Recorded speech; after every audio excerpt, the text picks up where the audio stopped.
Should be live pretty soon.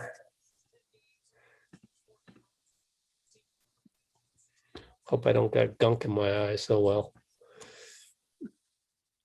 Okay, we're live. Poor Man's Commish here. Again, hello YouTubers, hello Dub Nation. We're here for the game commentary live stream of Warriors at Minnesota. And I got Gabe here with me. Gabe, go ahead, introduce yourself, get rolling, because I got to do a couple things. Yeah, hey everybody. Warriors fan, Oakland teacher here. Excited to see the return of Bazemore and the get right game that we all need after that last one.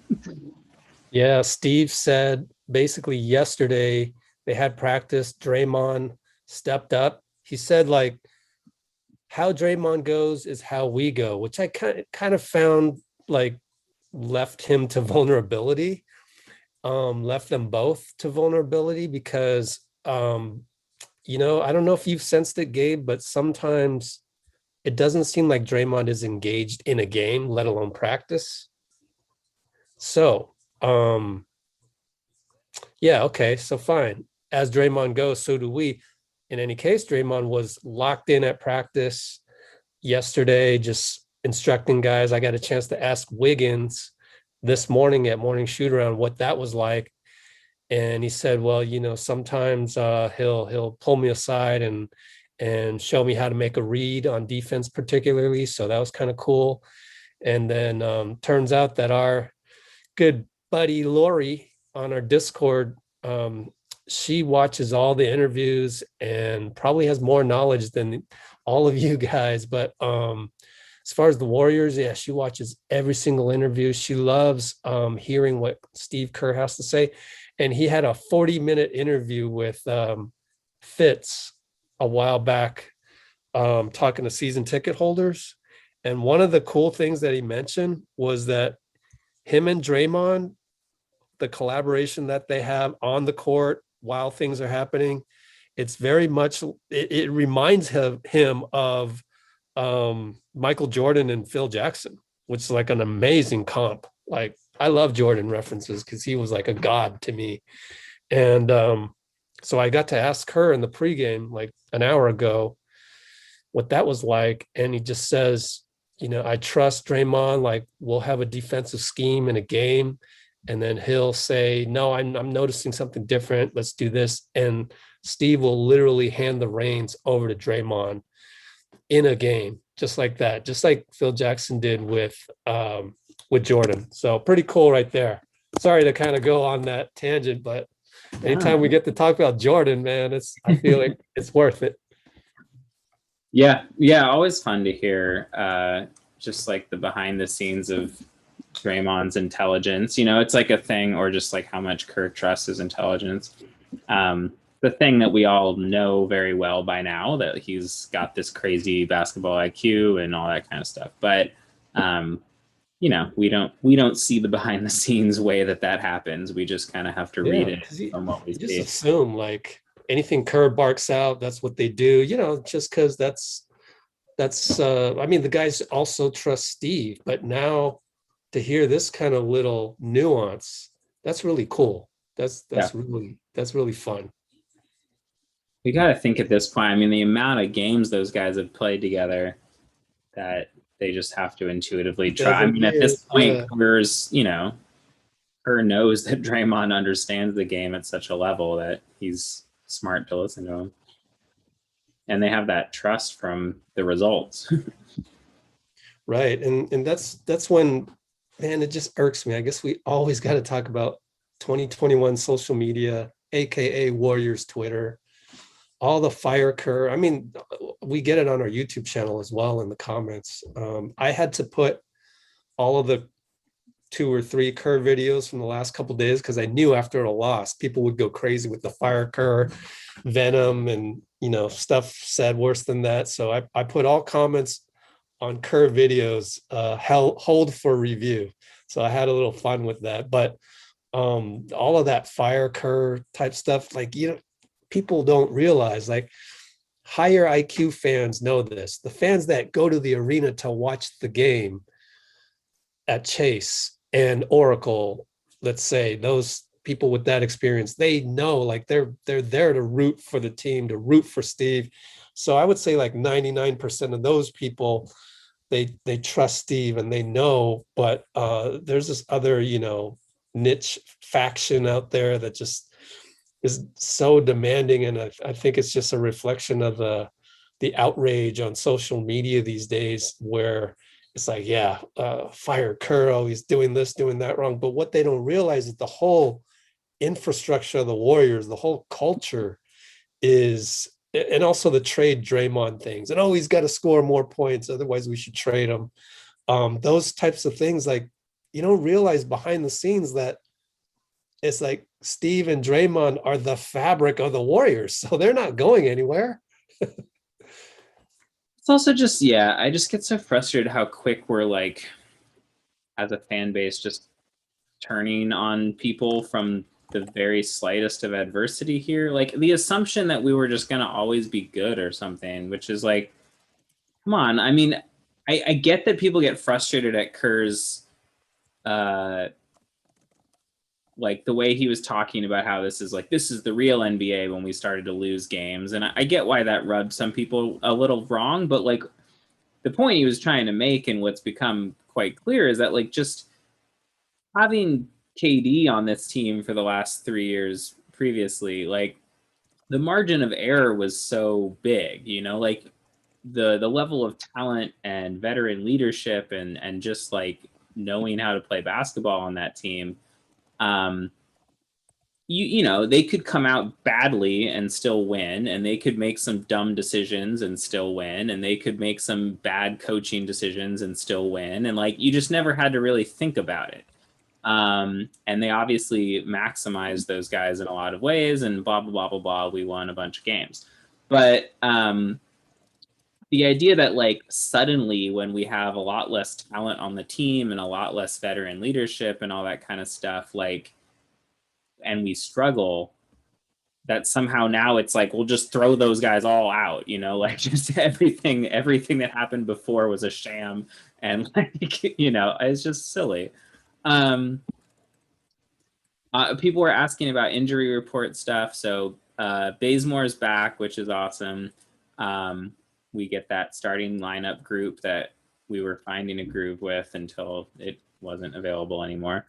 Oubre's out though, so we still have this issue where we just like can't have 3 healthy wings ever, it seems. And so we've got the starters, but that second unit is going to be a little thin. You'll probably see Mulder instead of Oubre in that group, but still no Lee, still no Pascal, and we're waiting on those guys. Yeah, but Pascal says he's fine. Said it yesterday in the media availability after practice. So he's been doing 5-on-5, which means he's at that stage where it's a conditioning issue. So it's very regimented with Rick Carlisle as our head trainer. You will go through individual workout, 2-on-2, 3-on-3, 5-on-5. And then usually after 5-on-5, you're pretty much ready to go. So it was really good news to hear that Pascal did play 5-on-5, with some of the trainers, some of the, assistants, Leandro Barbosa, who is, by the way, Steve has talked about him just being, so ready, like still a baller. And what a great asset to have as far as the rehab process for a lot of these guys, to have a guy of Leandro's caliber playing against you in a 5-on-5 or a 3-on-3. That's pretty cool. Yeah. So Pascal should be ready for Houston in 2 days. He should be ready. And we have a body, no disrespect to Smiley, but we have actually a backup center in case something happens, like Juan goes down like he did, knock on wood. But yeah, so it's good to have Pascal back, just as a body. let alone have a Yeah, good I mean, game. we've seen it the last few games, and they've been winning mostly up till the last game, but like they're just tired. I mean, you can tell with playing with this short rotation with Lee and Pascal and Bazemore out the last few games, and Oubre missed a couple before, and like they haven't had like 9 or 10 real NBA players to play consistent minutes for a while. So and Juan missing a couple games before that, and it's clearly grinding on some of those guys. And you got to wonder with like Looney, just how many more 30-minute games can we really do without him kind of falling apart a little bit. So it'll be really Yeah, nice to get Pascal. yeah. So for me, Steph just did the stanchion run here before tip off. How about for you? Oh, that just happened. So you must be only a little bit ahead. Cool. Oh, I just scooted up because the iPad version is so sensitive. It's so annoying. So I'm going to try again. About to tip here.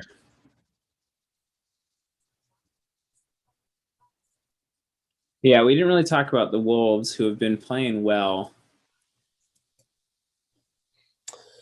Well, I've got some difficulties, so bear with me. Okay, well, they just tipped. Warriors force a turnover on the first play. Bazemore gets a deflection. Hawking in the chat. Oubre's out, re-aggravated wrist, same wrist. So who scored for the Warriors? Draymond just did a little fake dribble handoff situation. Okay. All right. So I'm at 11, 19, 18, 17. Okay, you're ahead of me. How far? I'm at 11, 17 now. Okay. Let me know when it hits. It's even hard to hit the stop button. 11:03. Okay. 5, 4, 3. Okay, cool. All right. Steph has to kind of heave one there at the end of the shot clock. Towns is going to be an issue. He's played us pretty well. I was just looking at like his stats against the Warriors historically, and he's burned us. I mean, it makes sense. We never have had much of a center, but hopefully we can limit him.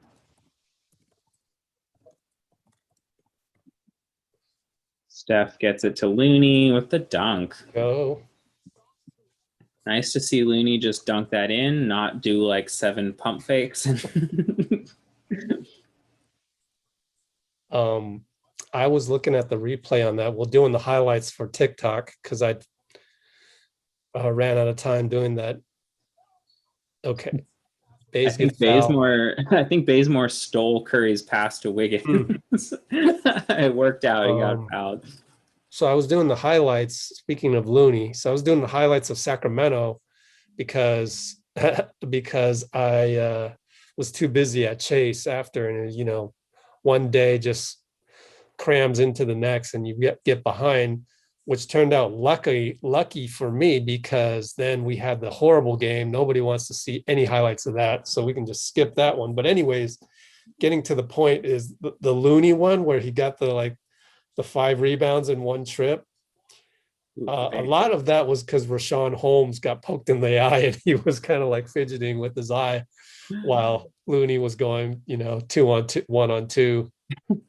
It was just a funny sequence. Holmes is just like fixing his eye. That was hilarious. Bays missed both free throws, and then wait a minute, who's this long athletic guy? Who is that? Yeah, that's the other McDaniels. Right. Two McDanielses, one in Charlotte and one in Minnesota. He's good. He's been like a surprising rookie. I do not know where. I mean, you got to give credit to these GMs, man. They find these long dudes. Just never heard of them before. If you're athletic and big, like, you will get a shot. Yeah, if you can run like a gazelle and have length, boom. Oof. You're insta millionaire. Oh, good hustle by Wiggins. Rescues that clunky possession there. Bazemore takes a corner three. Yeah, he looks a little rusty. Yeah. Well, they're shading, like Draymond is pretty heavily watching Towns. I mean, Looney's guarding him, but it seems like the strategy here is to have Draymond essentially double teaming him perpetually, playing off of a Kogi who's not much of an offensive threat. Steph goes around Towns. Wiggins goes right around him, kind of pokes him in the face inadvertently and dunks it. Towns spits on the floor. Do they have fans in Minneapolis? I would, that's a no-no in a pandemic. There's somewhere out there. Oh God. I mean, at least we know Towns has been tested. Bring out the hazmat suit for the guy that got to clean that one up.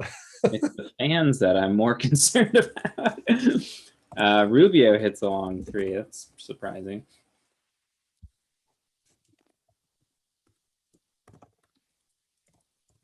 Bazemore kind of hesitant on the three. He's been short. Oh, wow. Steph with the offensive rebound, then saves it in. Wiggins first shot from three, hits it.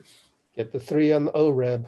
Yeah, so we didn't mention this is Wiggins' first return to Minnesota. They played in Golden State, but hasn't been back to Minnesota yet. Pretty good so far. Yeah, they're just leaving a Kogi wide open. Wiggins pulls his shot away off of Towns' leg. Yeah. Okay, so what do you think so far of the defense? I think Kerr and Draymond predicted it right. They got the team focus here. Yeah, they've looked really sharp. I haven't seen any significant issues. I mean, just our offense has been a little yikes and not as much Steph. Yeah, that's the one thing. Well, yeah, they're basically giving a Kogi the like Tony Allen treatment. Right. He was smart to try to cut and do something around the rim there, because if you're getting treated like that as a non-shooter and you just stand there in the corner, like you are helping the defense. You got to try to cut or something. So hopefully he doesn't. And Draymond's just been playing center field basically, mostly with an eye on Towns. Haven't seen much out of Edwards yet. And then they bring Russell in off the bench, which has been working for them. So he's obviously a much more dynamic scorer. So we'll have to deal with that on that second unit. Yeah, and Steph hasn't really tried to score much yet, but I'm sure he will. Oh, great play. Beautiful little tic-tac-toe. Dre to Looney to Bazemore in the layup.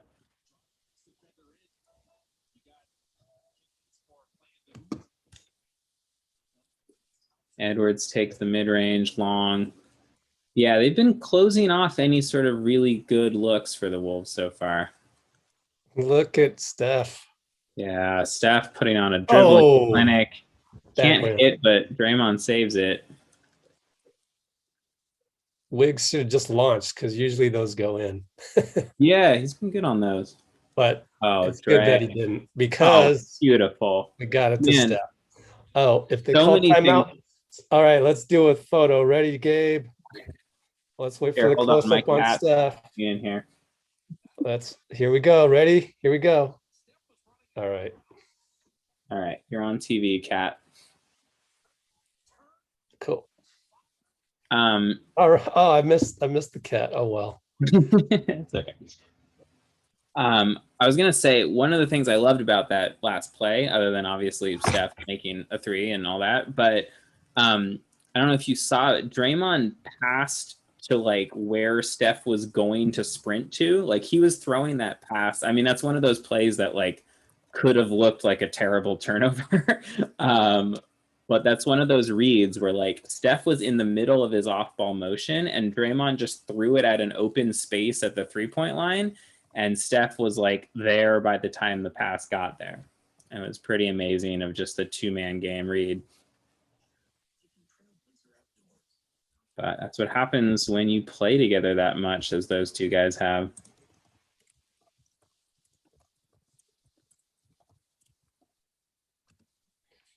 All right.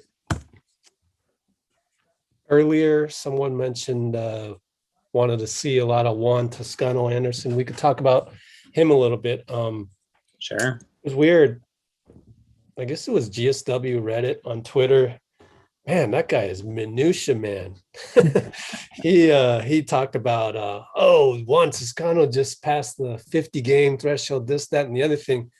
I was trying to understand what those tweets meant. Basically, what those tweets were saying was that he's gonna make the same amount of money as he would if we signed him to an end of season contract, due to I guess the rules of the two-way conversion, whatever.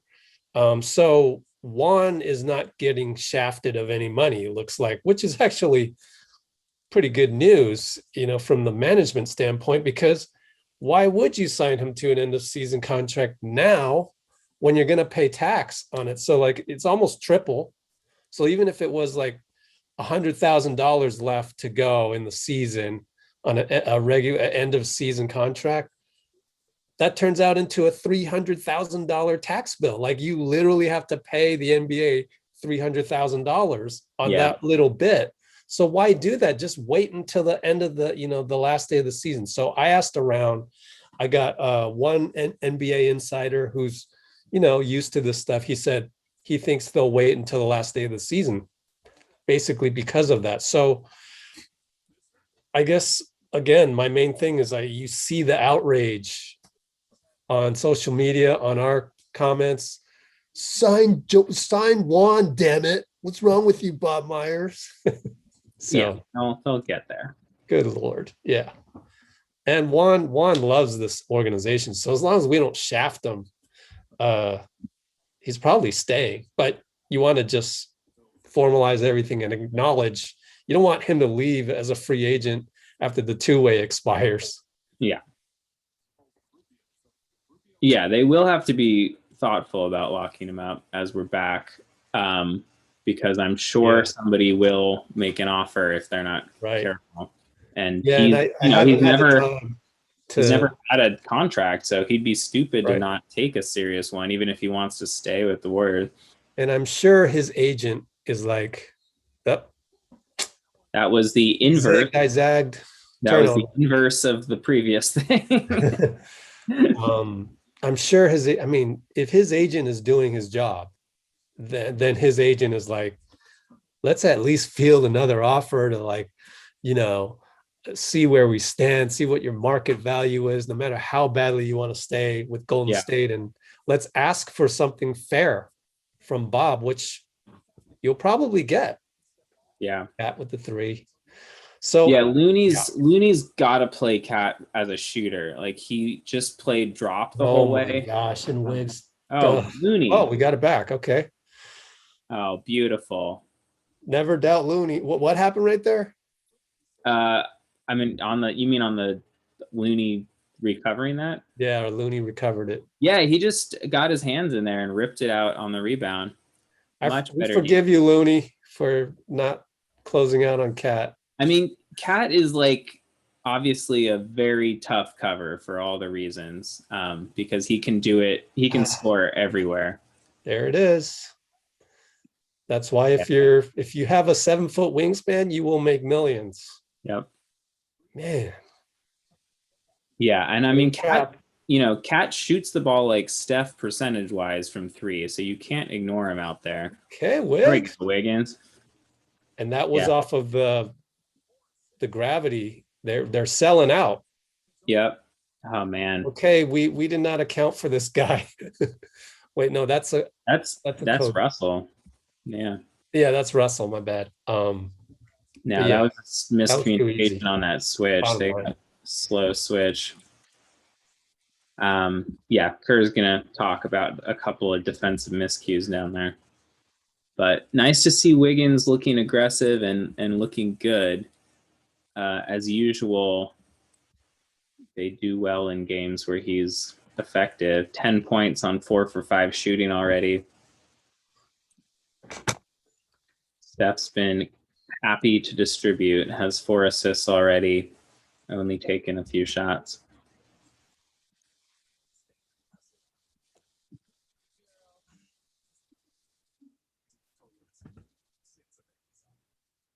All right, I got to catch up on the highlights. Okay, cool.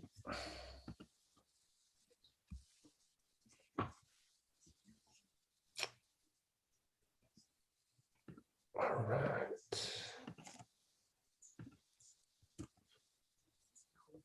Okay. What do you feel about Fitz calling the I just saw the Draymond first highlight, which the Warriors social team tweeted out first, make it 2-0. But Fitz loves calling it a naked handoff. I don't know. Like, I don't want that word in basketball. I mean, it's just a Call it a fake. fake It's handoff. just a fake DH But anyways, that was show. the first play by Draymond. Yeah, Fitz has some funny Fitzisms. it's funny. Yeah, yeah. I don't. It doesn't need to be more complicated than a fake.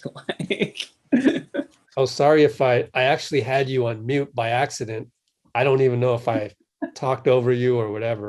So yeah, sorry about whatever. that. But we're back to normal here.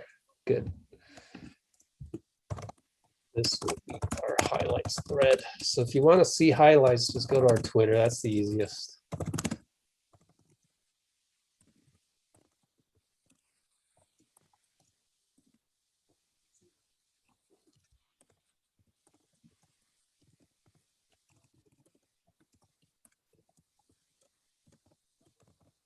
Yeah, so this game, I mean, the defense has not been the best defensive game they've played ever. It's been fine. But the offense, I mean, I think, frankly, I'm a lot more concerned this year about their offense. Because they've been pretty consistently. Someone else score for the Warriors. They've been pretty consistently a solid to above, to elite defensive team, depending on the week. But their offense comes and goes pretty extremely. Oh wow. Good rotation by McDaniels. Oh, yeah, man, that kid. He's been a find for them. Oh, thank goodness. Good hustle from Mulder to get back in there and grab that. You know how it's weird when you see former Warriors in different uniforms? Yeah. It's not weird with D'Lo. No, I mean, we didn't. Yeah, it's funny. I didn't watch much of last year, and kind of knew he wasn't long for the team. Good pass by D'Lo. Oh man, Edwards shook Curry pretty bad. That's not box out. What a box out! Right. Just the center of gravity that's Draymond has. Yeah, incredible. Juan goes right in, gets the foul. Yeah, good play by Juan. They have been trying to go at Towns with the pick and roll, because as you can see on that highlight that they just showed with McDaniels with the block, but you can see that basically Towns is a traffic cone on that pick and roll. Like, you can just go right around him. But McDaniels has been making up for that. You can see why he's in the starting lineup if he's able to rotate like that on defense as a rookie. That's pretty aware. So we got some early subs here. Mulder in for Wiggins, Poole in for Bazemore.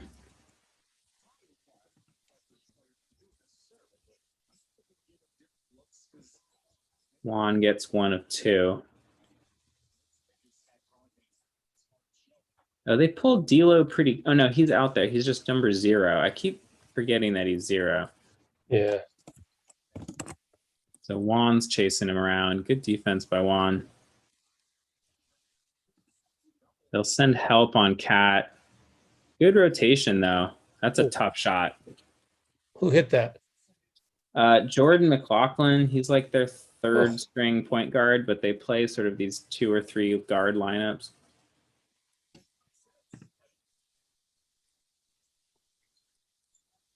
And 1. Thank you. Yeah, you got it.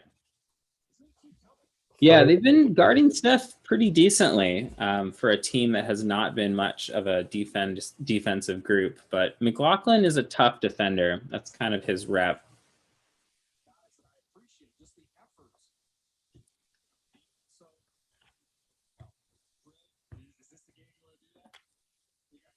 Minnesota playing pretty big right now while the Warriors are playing small. You have Hernan Gomez and McDaniels and Towns, who are all like 6'9" and bigger. Draymond's playing center. Towns goes out for Reed now, so never mind.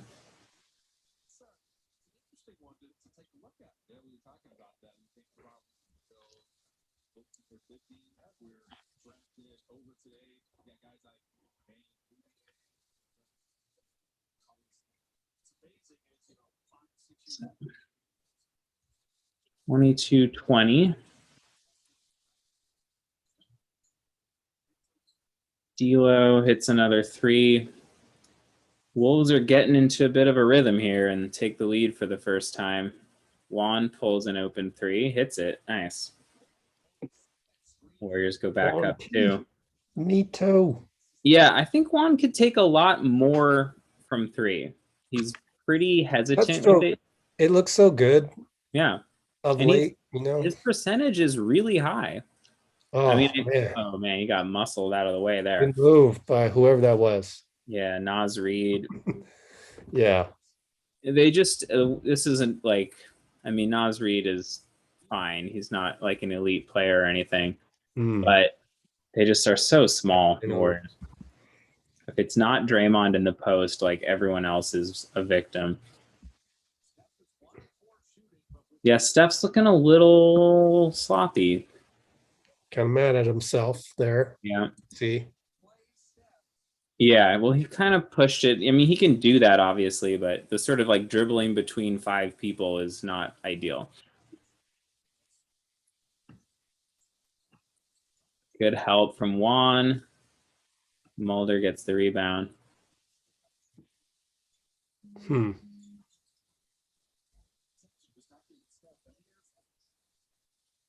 Wolves rotate pretty well, but Mulder still gets a clean look. Can't hit.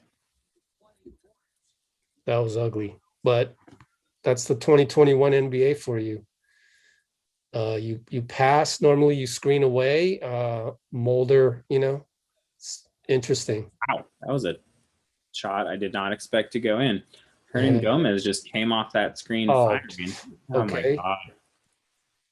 Looked like a stupid turnover, but we don't really know because NBC wanted to show the Timberwolf. Oh my God. And then Hernan Gomez hits another three. 48 seconds. All right, you're not going to call timeout with 48. So much for that best defense of the year. No, this is bad. I mean, like, obviously their offense is better, but the Wolves are a much worse team than Dallas, and you're giving up a similar amount in the first quarter. That's pretty awful. Steph can't hit the step back. Gets the 2-for-1, though. It's funny watching other teams sometimes who are not so interested in 2-for-1 opportunities. Like, I'm always losing my mind. Steph will 100% of the time get that. And Steph steps in and takes a charge. He's in the circle. They're calling that a... Did he not step out of that? I feel like he was in the circle. Yeah, this is a bad quarter. Time will tell, meaning come on, NBC. Yeah, no, they'll show the highlight of Minnesota scoring from 2 plays ago. Are you serious? Yeah, they had all this time. They're not going to show it. Oh my God. Oh, here we go. Okay. Oh, finally. Oh, wait a minute. It's like way too early to challenge, but that did not look like a foul. Confusing.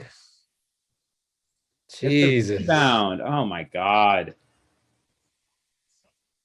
And they blow the 2-for-1, and they're going to give up points. Oh my God. They gave up a dunk. You could see it the whole way. Good Lord. And you can't even get off a shot. Okay. Yeah. Kerr and Draymond better light into some people, because you cannot come out against the Timberwolves, go down 10, give up 35 points when all you've been saying is defense, defense, defense, defense. And this is... Do you recall anything, for me, I'm trying to do the social media stuff and this and that, so I can't watch the game intently. We're down 35-25. That's 10 points, minus 10 for the first rotation. What what plays do you recall that were just sort of just bad defense? Can we pinpoint anybody? Who There's can we just blame? Yeah, I don't think it's really like somebody's fault as much as I mean, some of it has been bad offense leading to good defense or leading to bad defense. It's been a couple stupid turnovers or long rebounds, which aren't really anybody's fault, but like leading to quick offense from the Timberwolves. But honestly, they've just been leaving shooters open. And I mean, to the Wolves' credit, they've hit some contested threes that have definitely made the difference in some of these possessions. The Warriors have played really good defense on a few of these and still ended up giving up 3 points because they hit a three with a hand in their face, in which case, you can't do anything about that. But I mean, the Wolves I haven't seen their stats, but they're pretty hot from three. Yeah, 7 for 14 in the first quarter. And then there's just the offensive rebounds. You're already at 4 offensive rebounds allowed in the quarter. Only 3 turnovers for the Warriors, which is good. But I don't know. It looked like they kind of. What I'll say is, I feel like it's the sense of urgency. Yeah. You don't feel that like intensity, and it's unfortunate. It's hard to really say without being with the team on the daily and in huddles and stuff, but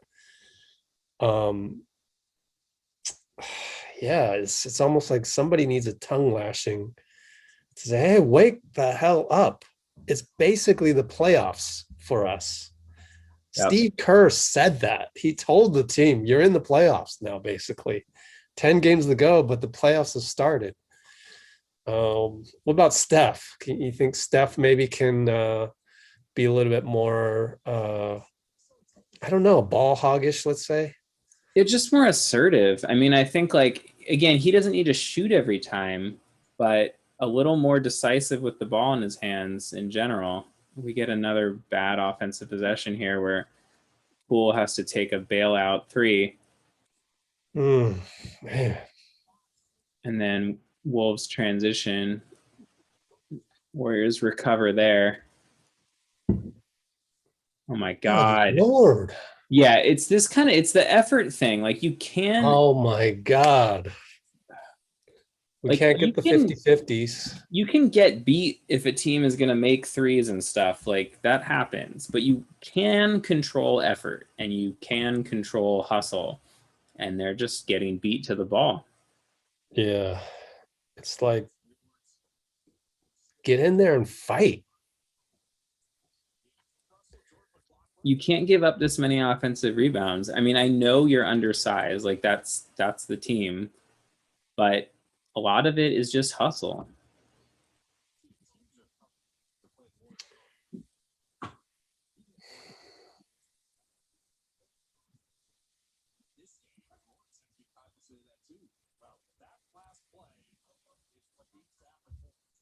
Well, luckily he missed both free throws, so it doesn't hurt you. Let's see if Wiggins can do something here with this second unit. Goes right to the rim. Gets blocked, though. Wow. Oh, man. You got lucky there. Oh, my God. Wow.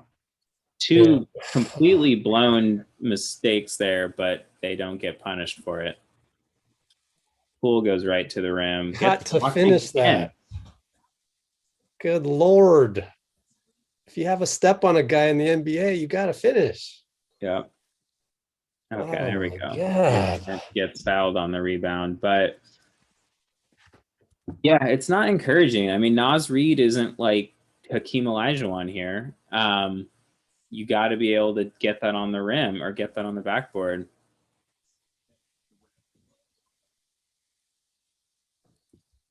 Luckily, Wolves have not punished them this quarter yet. Bazemore tries it. Oh, man. We can't make layups. We can't. Yeah, 3 missed layups in the quarter. We need to do layup drills in practice. Good Lord. Oh my God. Meanwhile, How giving up. can this dude make a shot? And oh man, jeez.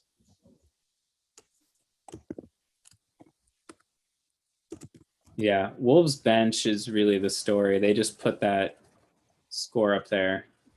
Okay, that got lucky. Woo! Poole got up in the air without a plan there, but luckily found Looney, got the and one. Yeah, that is lucky as heck. Poole was about to just turn that ball over, but found Looney. Ended up a nice little play.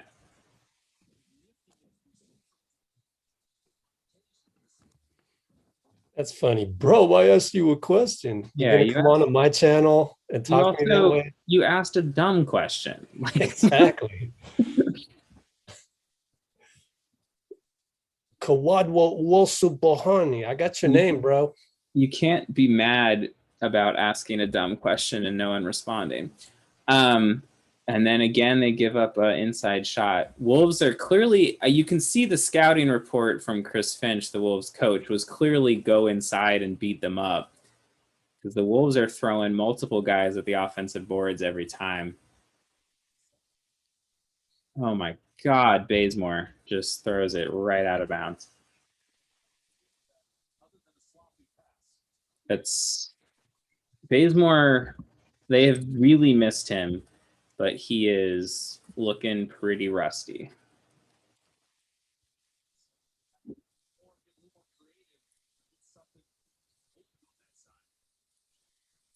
Better defense on this possession. The Niners just picked Trey Lance. Wow. Okay. That won't piss off some people and will piss off some other people, just like every pick that would have happened. Was Fields available though? Yeah. Okay, I'm going to focus on the Warriors. Wiggins, there's multiple back, no good. There's multiple little frustrations happening. First of all, we're down by 11. And secondly, they didn't pick Fields. But anyways. Yeah, we'll see if that comes back to bite everybody in this draft. He could be the one that gets missed. At least they didn't pick Mac Jones, who was like the obvious least athletic quarterback ever. I don't care enough to have any more feelings about it. Draymond back in. Hopefully he can get something going here. This offense has been really bad. Luckily, the Wolves offense has also been pretty bad this quarter, but it's just a lot of nothing. Wiggins handle. That's the way. There we go. Yeah. Yeah. He's got to keep up the aggression. They're so much better when he's going to the hoop.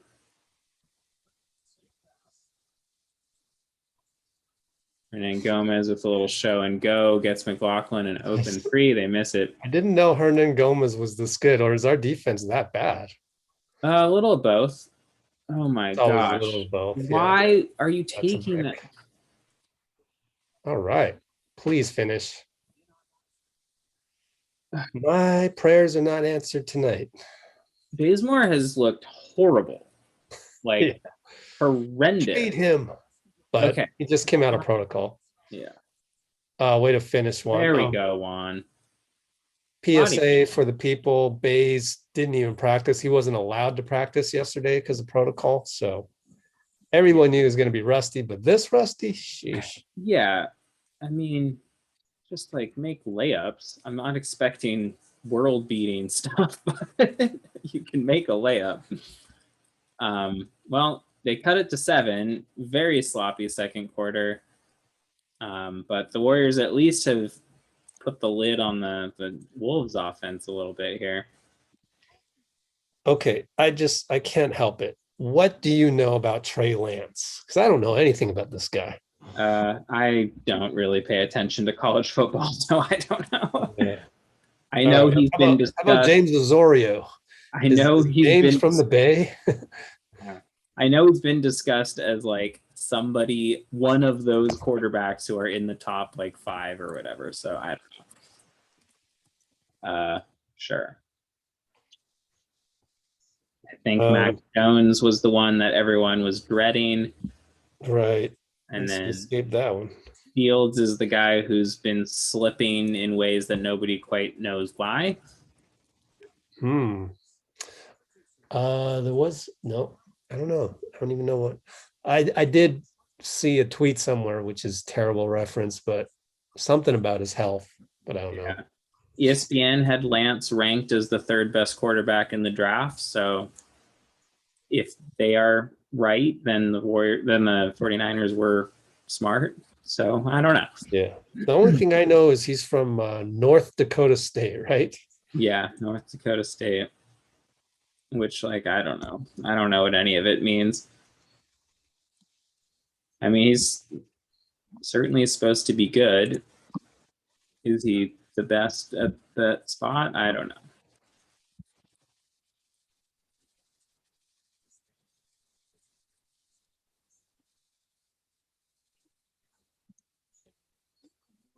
Okay.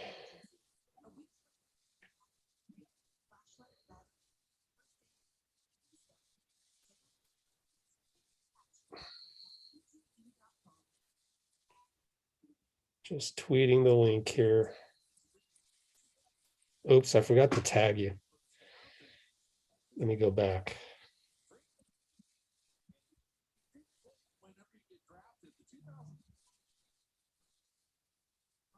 Save video.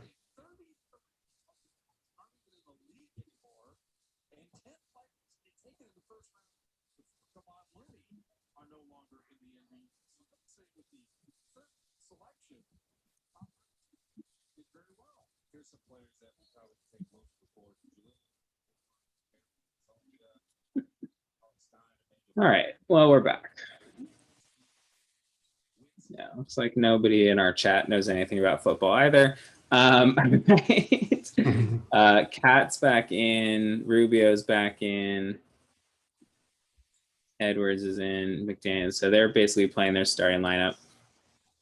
We get the turnover. Juan with the nice hands there. Come on, Poole. There we go. Hits the open three off the little give and go with Mulder. And we're back to a 4-point game. Without Curry on the court, too. Edwards goes right at Draymond and one. Finishes through him and the foul. Wow. One of the few guards. I mean, we knew this about Edwards, just his strength. Like, one of the few guards I've seen drive into Draymond, push him back, and then finish through him. Like, that takes some real muscle. It's impressive. Unfortunately, makes it a 7-point game, though. Looks like Steph's at the scorer's table.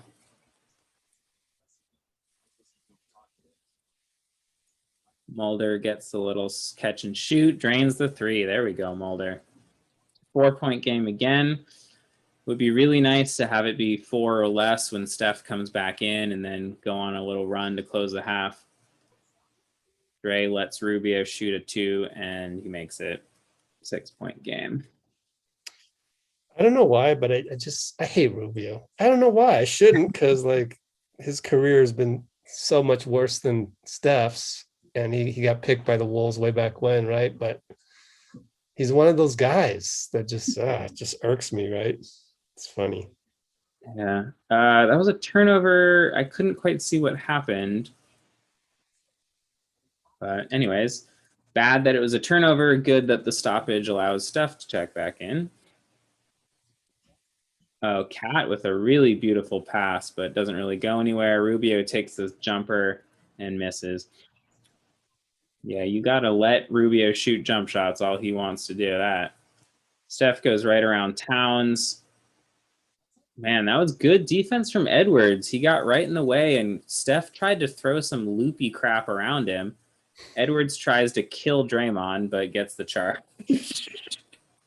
That's that rookie, like, I got all hyped because I made a big, good defensive play, and then he just wants to throw down a huge dunk, and yeah, Draymond's just standing there.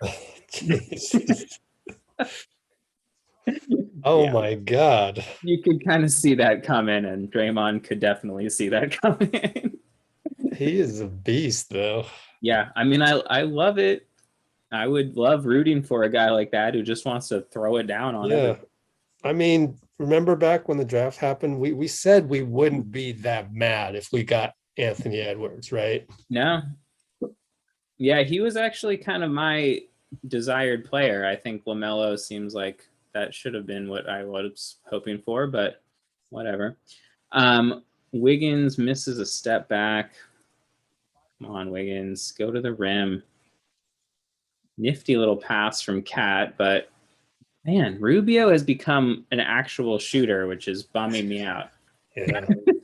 That happens so much though with these veterans. Like Yeah, later in their careers, they've finally hit a three. Jason Kidd came into the yeah, league, couldn't hit an outside jumper, and then he ended up being like the all-time leader in made threes when he retired or something like that. Something amazing that you would have never thought, but it was just his longevity really helped him in that. yeah. Shooting's one of those skills that they say is like the easiest to actually get better at. Because it's just kind of a repetition thing. And if you've played 10 years in the league, you probably have shot a bazillion shots. Right. Same thing with Jeremy Lin, you know. Yeah. It's kind of a, becomes a requisite. Like Rubio's career would have been a very different career if he could have shot at a high level his whole career. Because he kind of did everything else pretty well, but he never was a guy you had to worry about from three.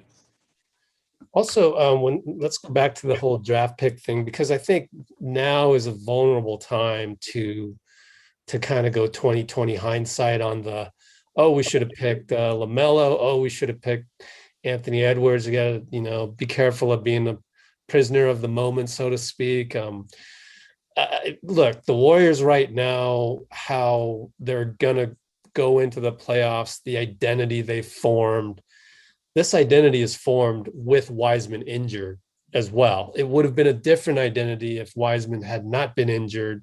And I predict he would have played better and, hopefully hit some sort of a peak by 10 games from now. But we will never know what happened unless we went to a parallel universe where he never got injured, that type of thing. So I still think Wiseman was the right pick in terms of the need. You still need that. Like that's still the hardest one out of the three spots that Edwards, LaMelo, and Wiseman presented as, pick a point guard, but he's going to be a backup point guard to Steph. Pick a wing, but he's probably going to come off the bench as well. Or pick this potential, really good center that can start for you right away.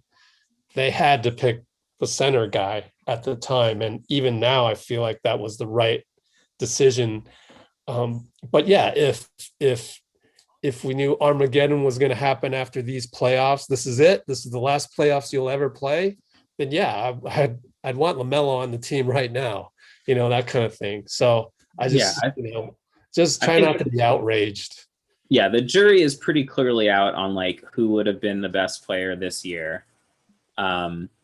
We still have yet to see what that looks like. I mean, I think to be honest, I'm pretty confident it'll look like LaMelo would have been the better player long term, just because you don't usually have that kind of feel as a rookie and then are not really good.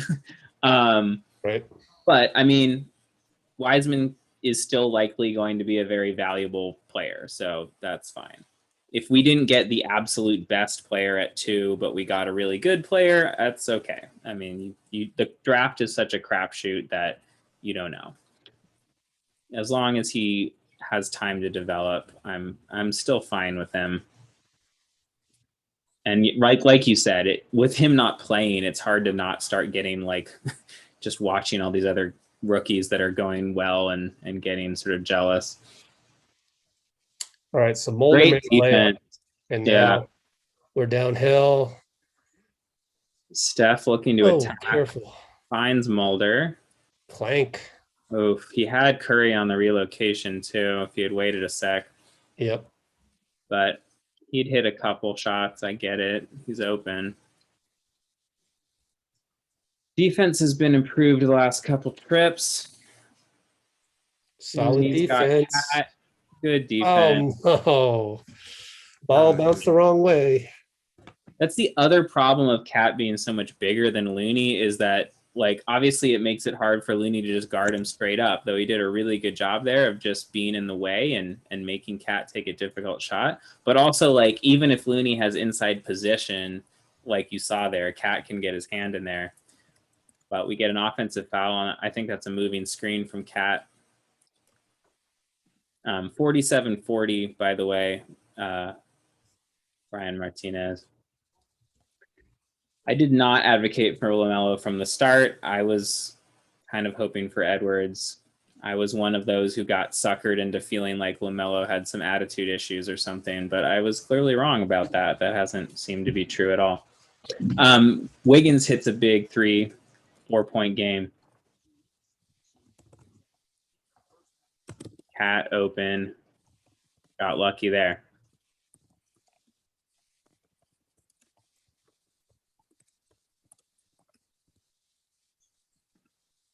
Steph gets a look. Okay. And Wow. Wiggins, there we go. Man, Wiggins is clearly got some motivation tonight. Yeah. Seems like you always do against your former team. Yeah. 2-point game. Cat gets a foul drawn there. It looked pretty clean, but sort of like one of those contact looks like a foul situations. I don't know how Wiggins didn't get a foul called on that play. Got shoved while he was dunking that. Look, he's getting hit in the face on that replay.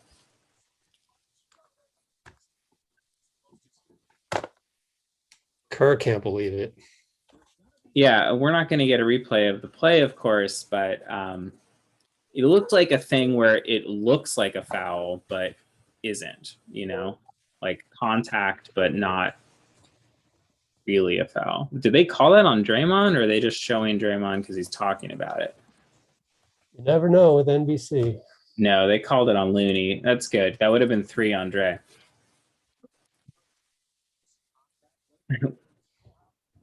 Are you saying the final games of the season or the finals games? Because the Warriors won't be in the finals game. Steph would have to go nuclear of nuclear. We'd have to see something very outrageous.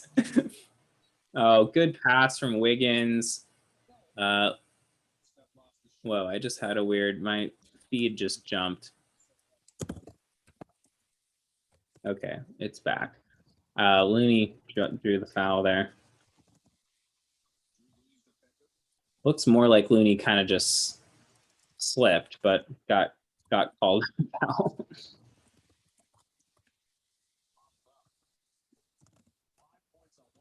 Warriors still hanging around this 4-point margin. They haven't been able to get it much closer than that. Oh, great find. Wow, nice little athleticism from Mulder there. 2-point game.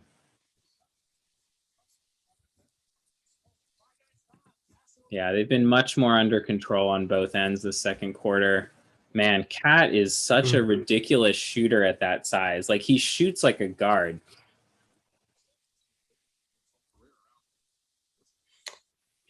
Same play, but Mulder can't finish. Come on, guys, make a layup tonight. Yeah. All the games, we need you to make a layup. Rubio just suckers Looney, goes right by him. 7-point game. Yeah. Like he got hurt, though. Yeah. Draymond will make a layup, though, on There the you other go. end. 5-point Get game. a T. Rubio hurt his wrist on that. Yeah. They're 4 on 5. Great defense from Green. Man, wow. Uh-oh, my feed is... I think they Technical? fouled. Oh, okay. Timberwolves fouled to get Rubio out. Or Cat got a technical, one way or the other.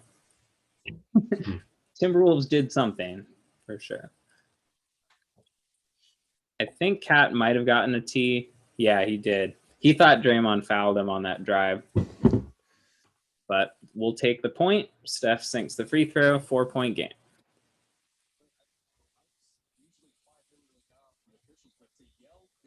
Yeah, I think without, LaMelo talking the thing, I think without like worrying about the comparison yet, like I'm just very surprised at how good LaMelo has been in his first year. I mean, I thought he'd be good, but he's impressed for sure. He's been better Yeah, than most people Charlotte thought. picking him, that was the perfect scenario for him. And I'll like tip your hat to him. Like it's good. That's good news. Yeah. Everybody found the right fit.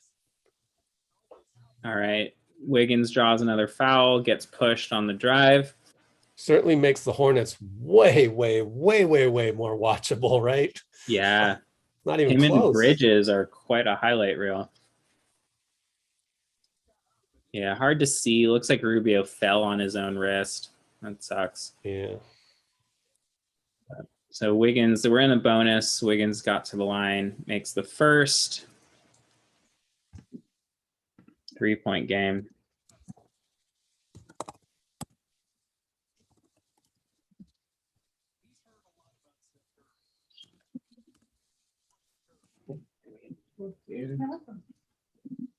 And Wiggins has a Wiggins special, splits free throws.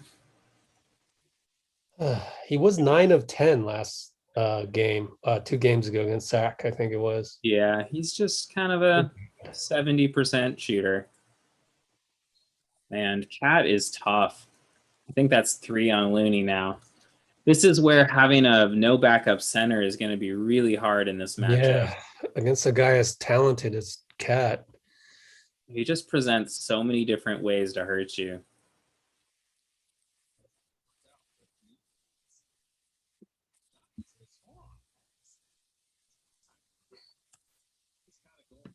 Yeah. Misses the first, luckily. Oh, I was going to say on the Wiggins free throws, it was at 67, so he pushed it up 3 percentage points. But I think what that kind of meant was that he started going 3 for 4, 3 for 4, 3 for 4, pushed up to 67% up to 70. Yeah, I think that's kind of who he is. He's just never going to be a high level free throw shooter. I think it did get up to 75% at one point. So basically, you're just hoping he goes 3 for 4 rather than 2 for every 3. Steph pulls one, got the bounce. Oh, off. Thank goodness. I was just, if that missed, I would have said, man, Steph is off. But yeah. Man, Draymond is fighting Cat so hard down there, even with 2 fouls. Yes, Dre. Just look at Steph. Oh, nothing?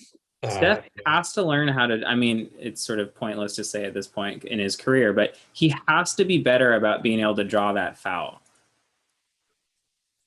I thought I saw him draw one while I was at there Chase. He goes. He's learned how to do that.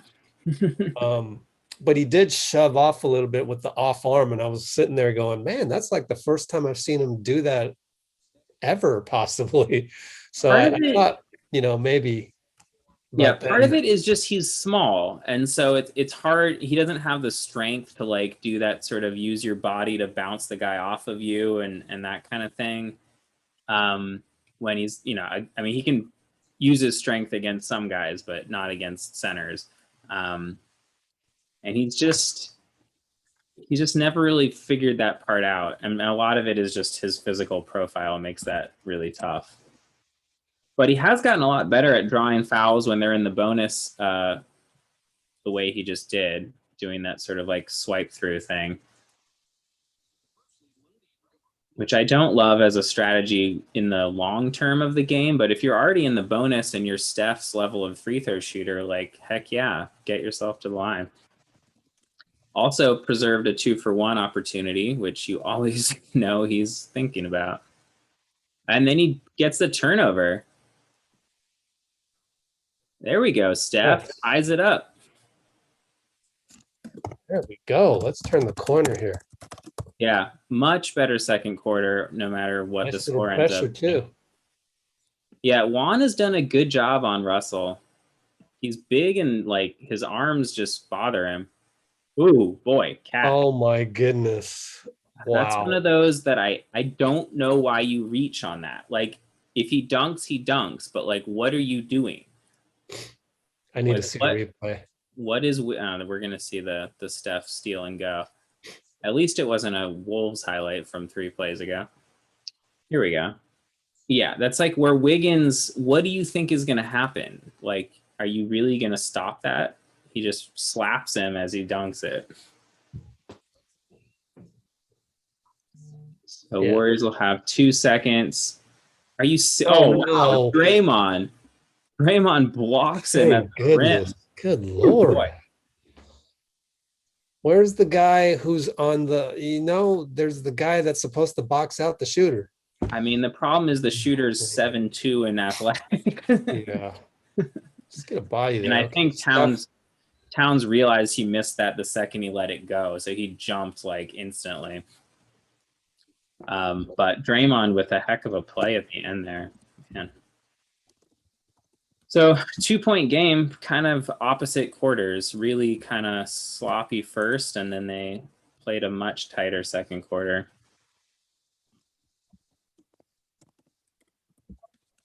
You've got Wiggins leading 18 points at the half. I think that's must be up there in terms of his half point or his half scoring totals for the year. Really effective, 7 of 11. He's 3 for 3 from 3-point range. And we're surviving a weird Steph shooting game. I mean, Steph's been effective, not like some of these other games where he's just like throwing turnovers all over the place and stuff. But 3 for 10, kind of an atypical Steph game, but encouraging that he looked a little more aggressive those last couple possessions to end the half.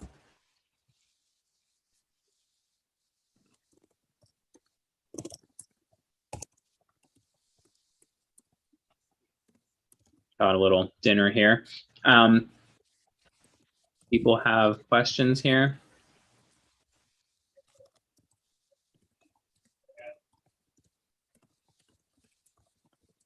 Yeah, Lepidoptera. Yeah, Rubio bounced his way around, but came back to the Wolves. I cannot grow a beard, people. If I could grow a beard, I would have grown one already. There's nothing right there. So. Yeah, I was kind of hoping maybe they'd trade back if they got like a. Oh, trade back towards the draft. Okay. Yeah, my bad. Trade from 2 to 4 and get somebody or something. I mean, I think they were looking at that, but they just never got an offer that was. It was a weak draft, though. Yeah. I mean, I think it's easy to see now, like what Halliburton has done and been like, oh, you could have traded back to pick 10 and gotten Halliburton plus like somebody else. No, yeah, we could talk about that. I mean, look, Halliburton is Sean Livingston 2.0. Actually, I want to claim that I was the first one to say that, because who was it? Man, people throw out so much stuff early on. It was like Ethan Sherwood-Strauss. First it was Halliburton. Then it was Killian Hayes, which he drastically missed on.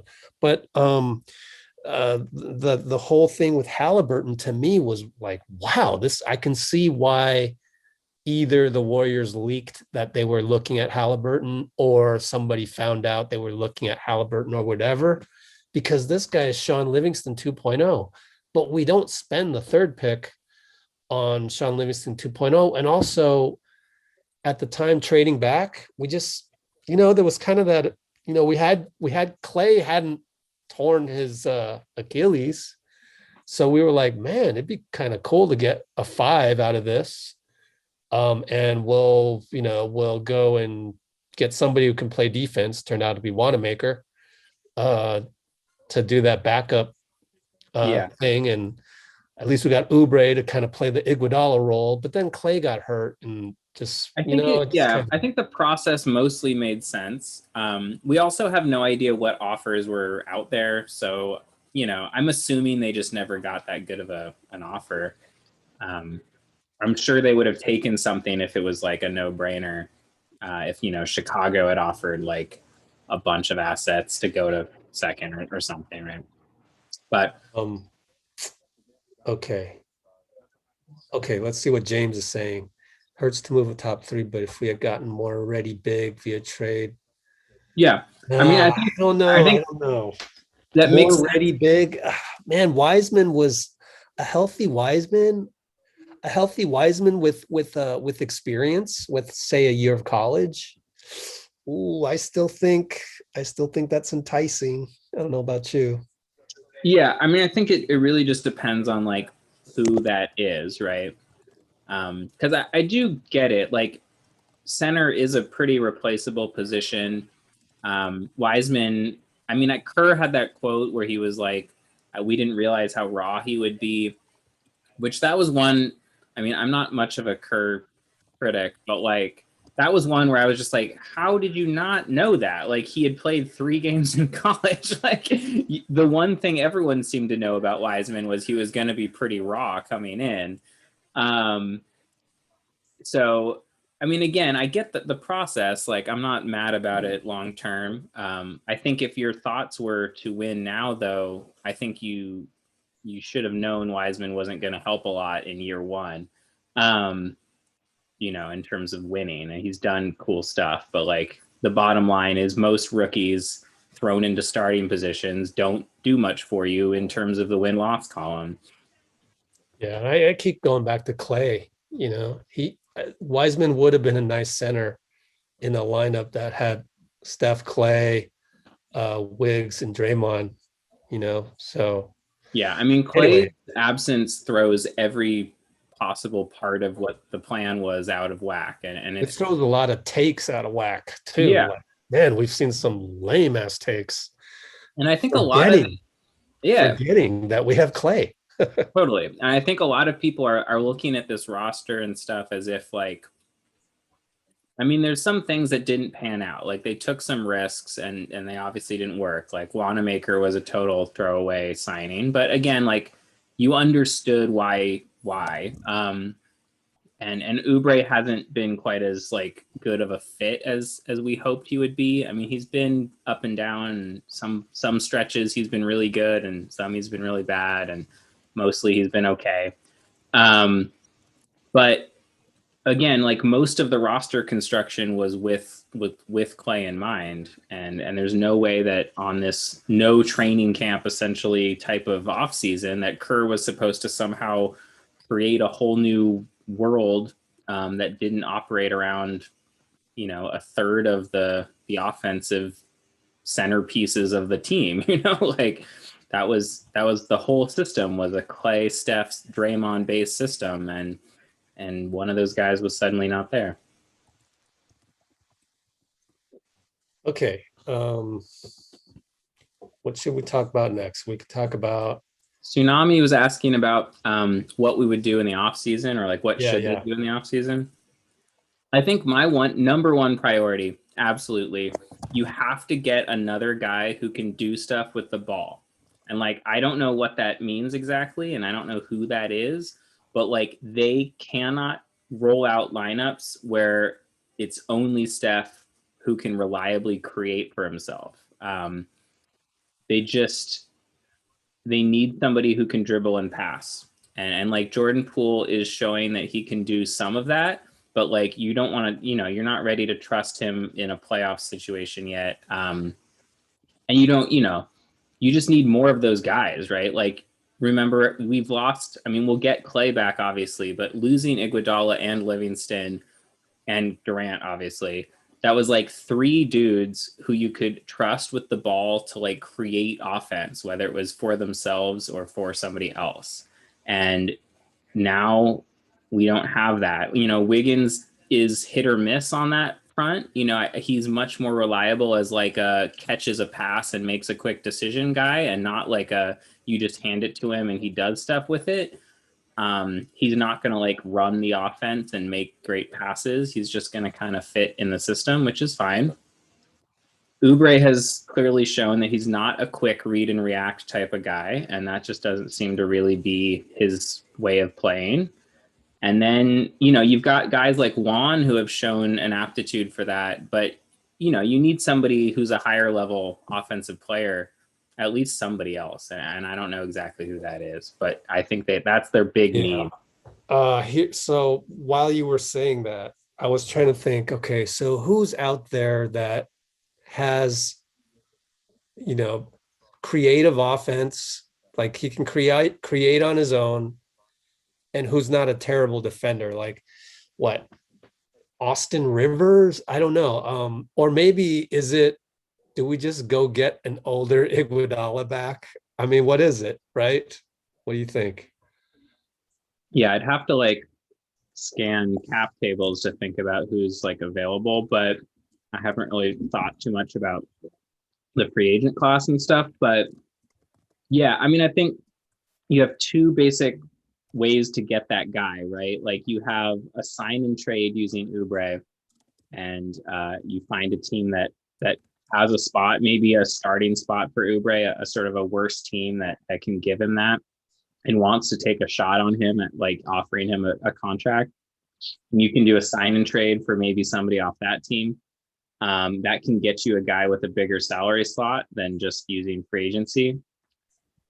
Then if you can't do that, then you're stuck in the free agency limits of the MLE basically. And I mean, we saw it, this year that it was slim pickings. It was hard to find anybody who was going to do that. I mean, Myers is smarter at basketball management than any of us. Like he knows that was a need. They just couldn't find it. I mean, they thought Wanamaker would help, but didn't work out. You're better off probably just keeping on developing Jordan Poole. Man, yeah, you got to hope he takes another step. It's been exciting that he's taken a leap this year, and you hope that maybe we'll get Clay back. 80% of Clay is still a surely lot more potent offense than a lot of teams. You just need another guy. He doesn't even need to be a scorer, because you're right. Like Clay will fill in a lot of the scoring gap, but like you need an Iguodala or Livingston type like passer. Like you need somebody else who can be counted on to make really smart decisions with the ball, so that it isn't all Dre and Steph basically having to shoulder all the playmaking. So I don't know. I mean, I think they'll be active. I think they're very obviously aware that they have a lot of holes between them being a contender, and that Clay isn't going to solve all the problems. He will solve some for sure. And I think they will take very seriously the idea of packaging these draft picks. Like if they get Minnesota's pick, I wouldn't be shocked if a disgruntled star becomes available after the playoffs. I mean, I think that's really what Myers is waiting on, is like hoping that one of these teams that loses in the playoffs has a disgruntled star situation, and that they can swoop in with multiple draft picks, potentially Wiseman included, and Wiggins for matching salary. But we don't know who that guy is. And I think, speculation on it is kind of pointless, because that guy hasn't existed, right? I think that's the like moonshot pipe dream hope. That's the big move hope. It seems unlikely that that's developing, but you never know. We didn't think Harden would get traded in the beginning of the season. Like these things come out of nowhere sometimes. So they have some lottery tickets that they can use in a trade like that. But I think more likely is that they just add around the margins with some high IQ guys and hope to shore up the team that way.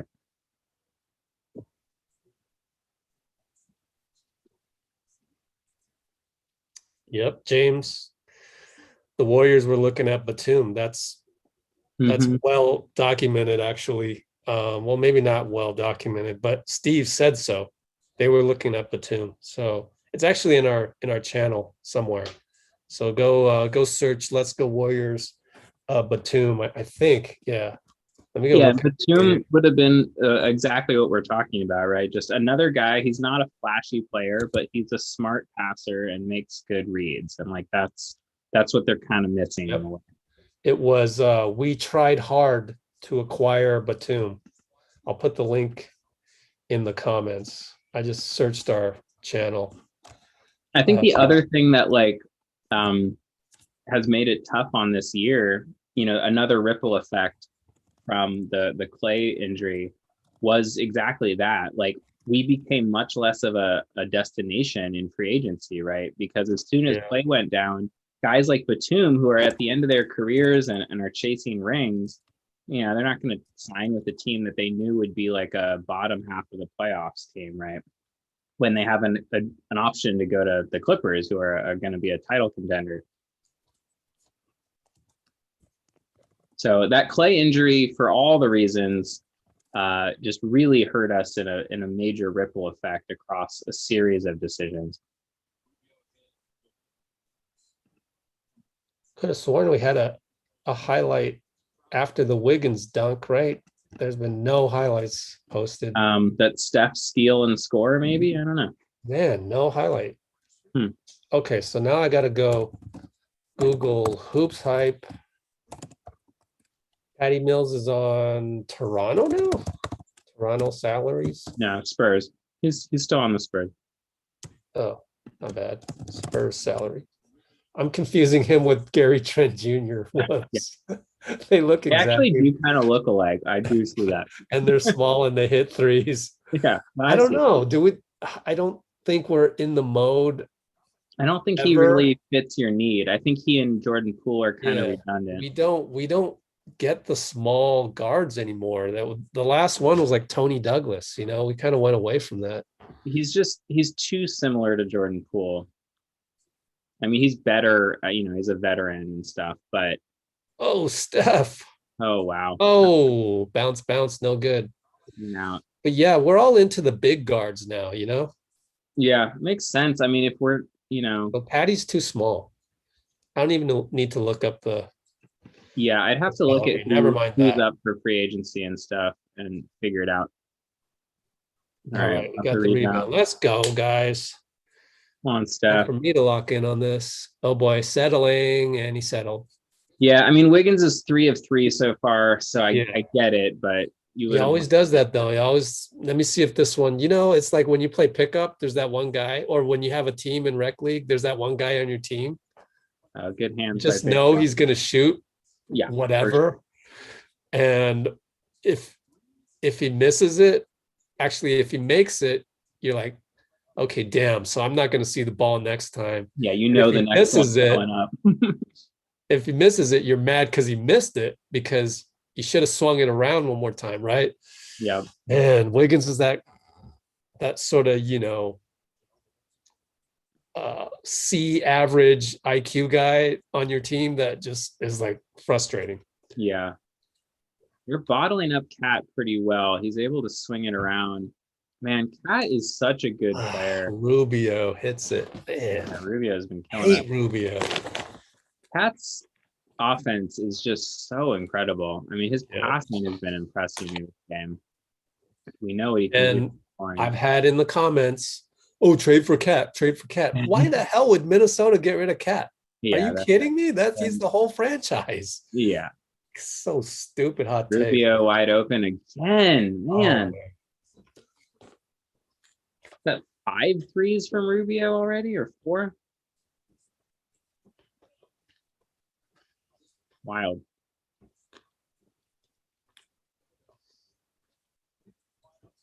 Oh my God. Wow, that was a tough How finish. can they finish among 3 guys and we can't? Yeah. That's Josh Okogie. So Josh Okogie can score a layup on 3 of us, and Jordan Poole misses a layup 1-on-1, and he has a step on. I don't know. Okogie is a veteran. I think what we're seeing with the Warriors lots of times is just this kind of new team, second-year guy, and Michael Mulder. I always say Mike or Mark. I always say Mark Mulder. Shout out Oakland A's. Mike Mulder, only his 1.5 year of experience. I think that shows sometimes, just these little things. Yeah. It's frustrating. So here we are again, timeout, down 10. Ah, man. Yeah. And on the other side, just the difference of having Looney in that pick and roll, short roll thing, not as good as catching it on the fly. Steph routinely throws pretty risky passes on that play, but he's usually throwing to Draymond, who will always, grab him. But Looney's not quite the same level of hands as Draymond. How many Niners fans we got on here? Wait a little bit. If there's not a lot, then we won't talk about that. Okay. Yeah. T-Wolves just got a new I do coach. think that's a good point. And that has their turnaround this last, since they got their new coach, I think they played way better. They showed up on the screen that he's 12-20 as their coach, which isn't good, but considering they were 7-30 when he got hired. Who is this guy? Do you know him, Gabe? He's been an assistant. He was an assistant on, I believe, the Raptors previously. He's part of the Nick Nurse group. So pretty well recognized as a smart basketball mind. Yeah. Innovative. So, yeah, I think that the point is the Wolves aren't going to be good, but I think it's very likely that if we don't get their pick this year, next year's pick is mid lottery, not super high, right? And so that becomes much less valuable as an asset. I mean, I don't think they're making the playoffs next year, but if they're the 8th pick versus the top 3 or whatever, that's not as good of an asset. I keep hearing, it's good that Minnesota won, because then they're moving up from being in the bottom. And then, there's, it's good that they lost. And it's I'm confused. And I know there's mathematical odds, but then the ping pong balls drop and they blow away your odds. So what does it matter? You got to just wait until ping pong day.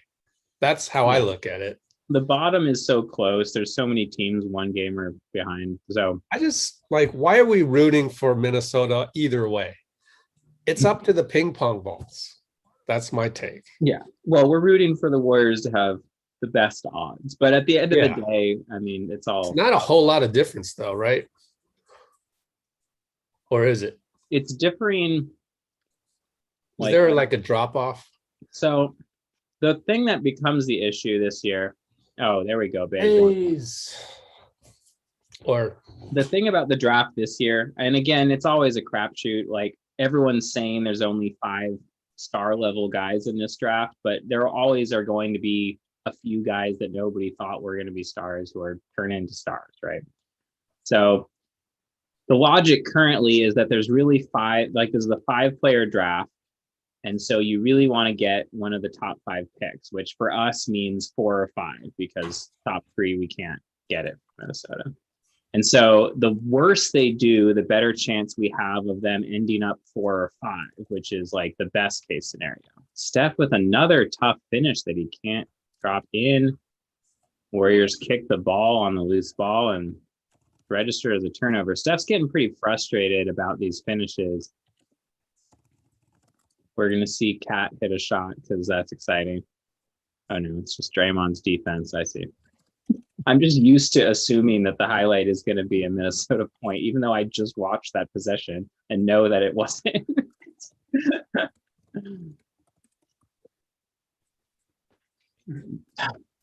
Rubio takes a tough contested 3, finally misses, but the air ball goes to the offense as usual. Cat goes, wow, Draymond just blocked his shot. Why? Yeah. No foul? No foul? Oh my God. That's absurd. All of that for no foul and a run out dunk? That is absurd. I mean, it's absurd on 2 levels of A, it's definitely a foul. That's a foul. And B, Bazemore needs to be under control, because that's a problem with Baze. But it sucks for Draymond. That erases all of that hard work. Oh, and then they got a technical. Cool. Back to 10 points. Check on Bazemore.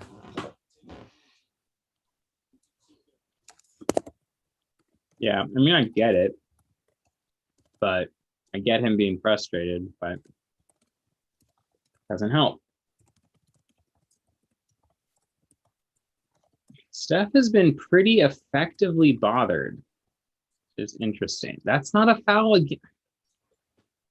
That's not right. Yeah. His forearm's on his back.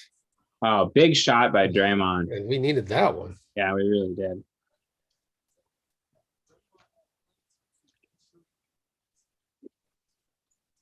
Why does the screen go broke? Oh no. I don't know. Oh, Bazemore almost intercepted that pass. Rubio, my God. Just the night of Rubio. Huh. Oh, weird. My dummy account got kicked out. How is that not a foul? Are you serious? How is and then Cat swings his arm to get, oh my God, this is, And then Draymond doesn't react on the rebound. how so he gets does a offensive- Kogi get an offensive rebound, people? Yeah, that was Draymond's fault. He was just watching Cat the whole way and didn't even box out.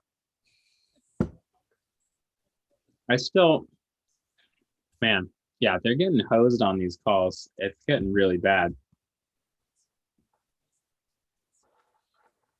Okay, Back down to 10. let's check it. They got to lock in, though. I mean, there's some of these things that they can control, and this is getting a little ridiculous. We are down to the Wolves with 7:30 to go. We are down by what? It's going to be 12 after this free throw. Man.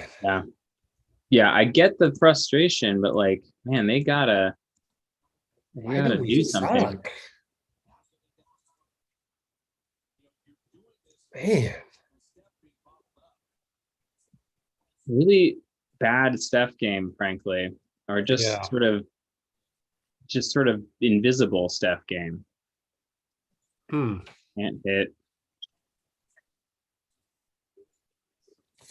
Like, it hasn't necessarily been. Oh my goodness, what a move. Yeah, that was nice. Couldn't finish. Yeah, Steph hasn't been really playing badly, but he just has been invisible. Yep. 4-on-1. Please score. There we go. That's a good timeout. Very Popovich-ish, although that was terrible defense by Minnesota. There's 4 of them down in the baseline on the other end. All right, down 10, 7 minutes. I mean, that's the thing about this team. Like, the Wolves aren't great, so you got to take advantage. I'm going to do a quick restroom break. Be right back. Can't just keep doing this.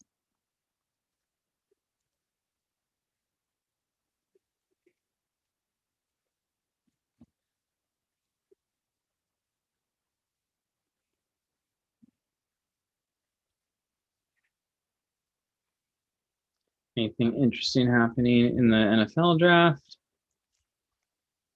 No, nothing at all. Okay.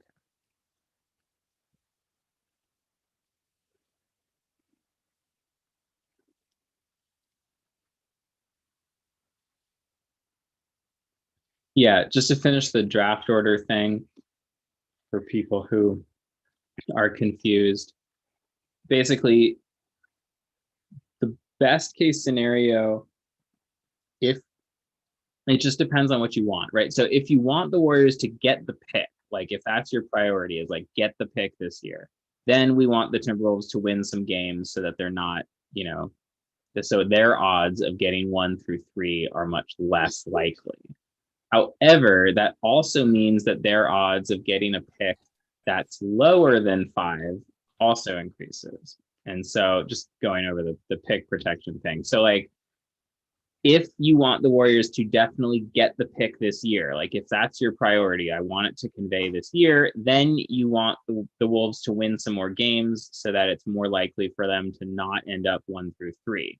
However, at the same time, that increases their probability of ending up like 7 through 10 or whatever, in which case the pick is less valuable, right? And so there's this balance between like, if the Wolves have the worst record in the league, then they actually have the highest percentage chance of giving us the 4th or 5th pick, which would be the best case scenario, really. However, they also have a high percentage chance of keeping the pick. So it's like this risk reward thing with the probability, because the reality is, there are 5 top level scouted prospects, and they may or may not pan out. And there's probably 1 or 2 other guys who are going to be really good who aren't those guys. But that's at least the way the draft is looked at right now. So we'll see. Well said. So If I had 10-point time, game. I would splice that and just make that a video right there. Because I'm going to say it.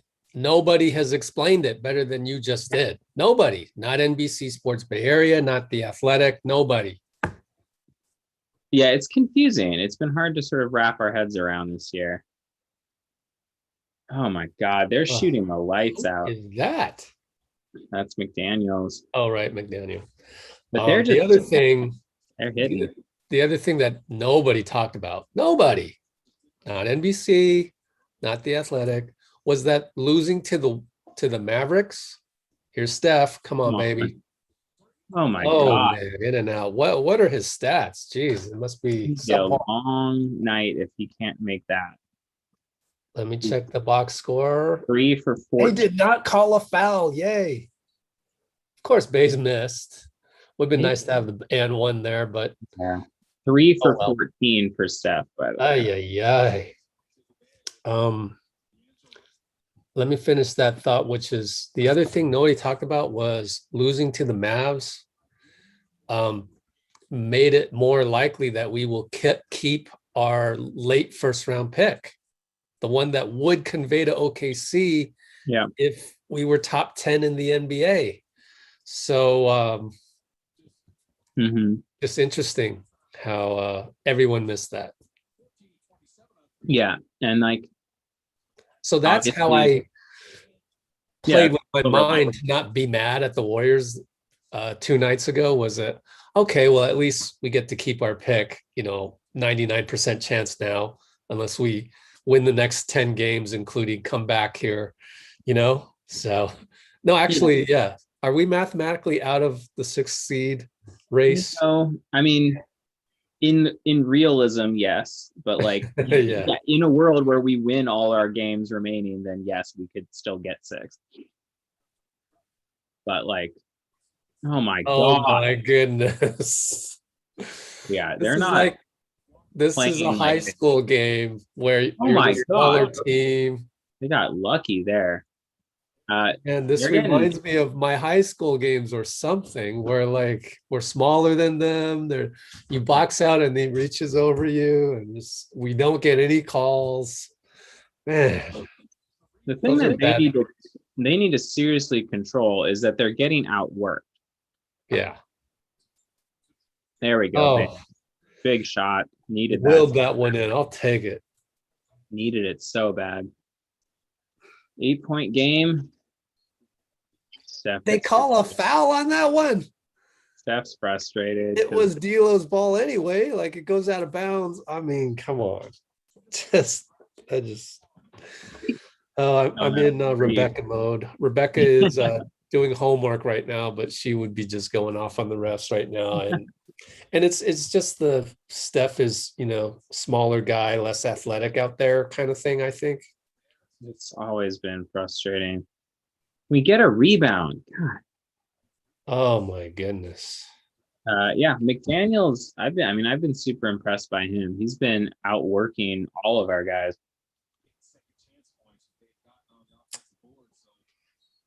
Man, Steph has to guard him. Oh boy. Yeah, they're playing real big right now. Don't foul. Initially that was clean, and then he reached don't get a tee there and slapped him. That's his 3rd foul. Yeah, I think he knows that one was a foul because that one was pretty clear. He's definitely making fun of Cat though. Hope he gets in Cat's head a little bit. All right, Cat throws it right out of bounds.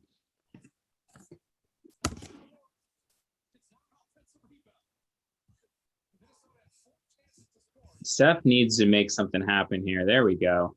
There we go, Draymond. Yeah. I mean, I don't need Steph to shoot every time, but he needs to be involved and make the other team react to him.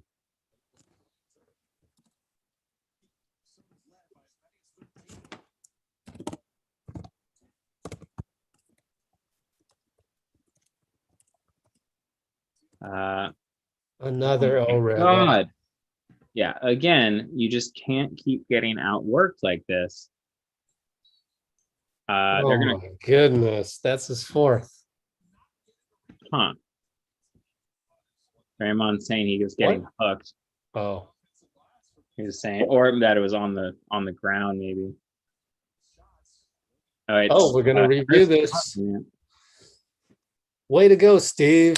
Like, I'm think just this happy he used it in the third quarter for once. Well, this is a smart challenge. I mean, I'd have to see it again to yeah, it's fourth true or not. foul. But fourth foul, and also it would take points off the board if they win it. So it's a pretty high leverage situation.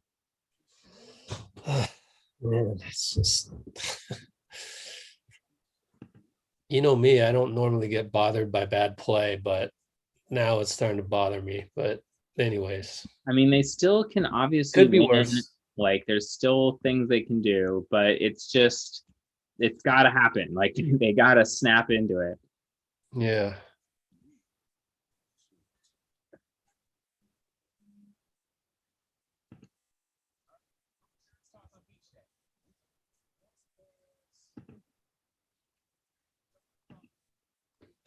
Jeez.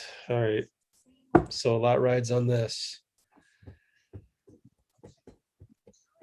Let's take a look at the box score here.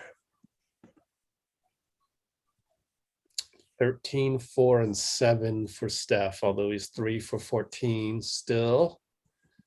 11, 4, 4 for Draymond. Wiggins hasn't 18. scored. He hasn't done anything. Here we go. Oh boy.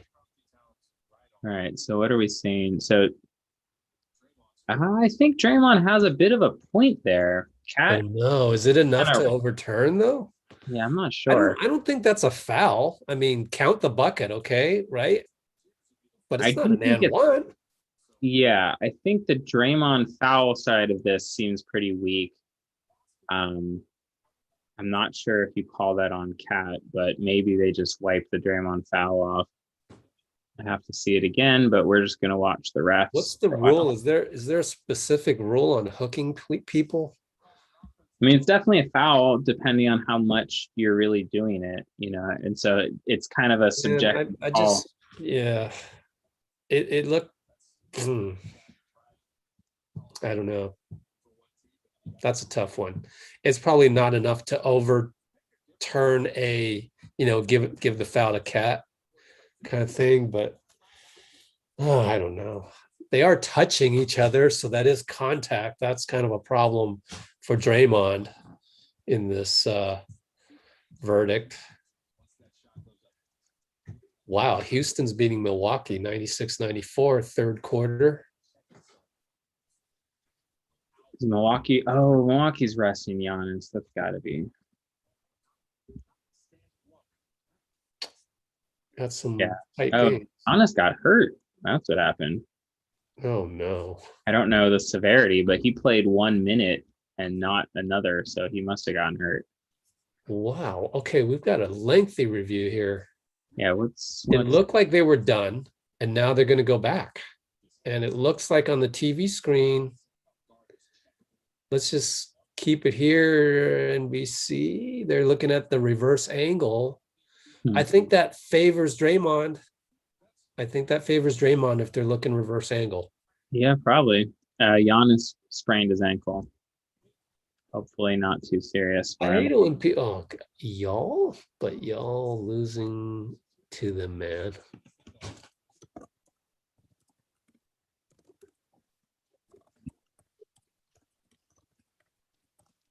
All right, what's the rule in here?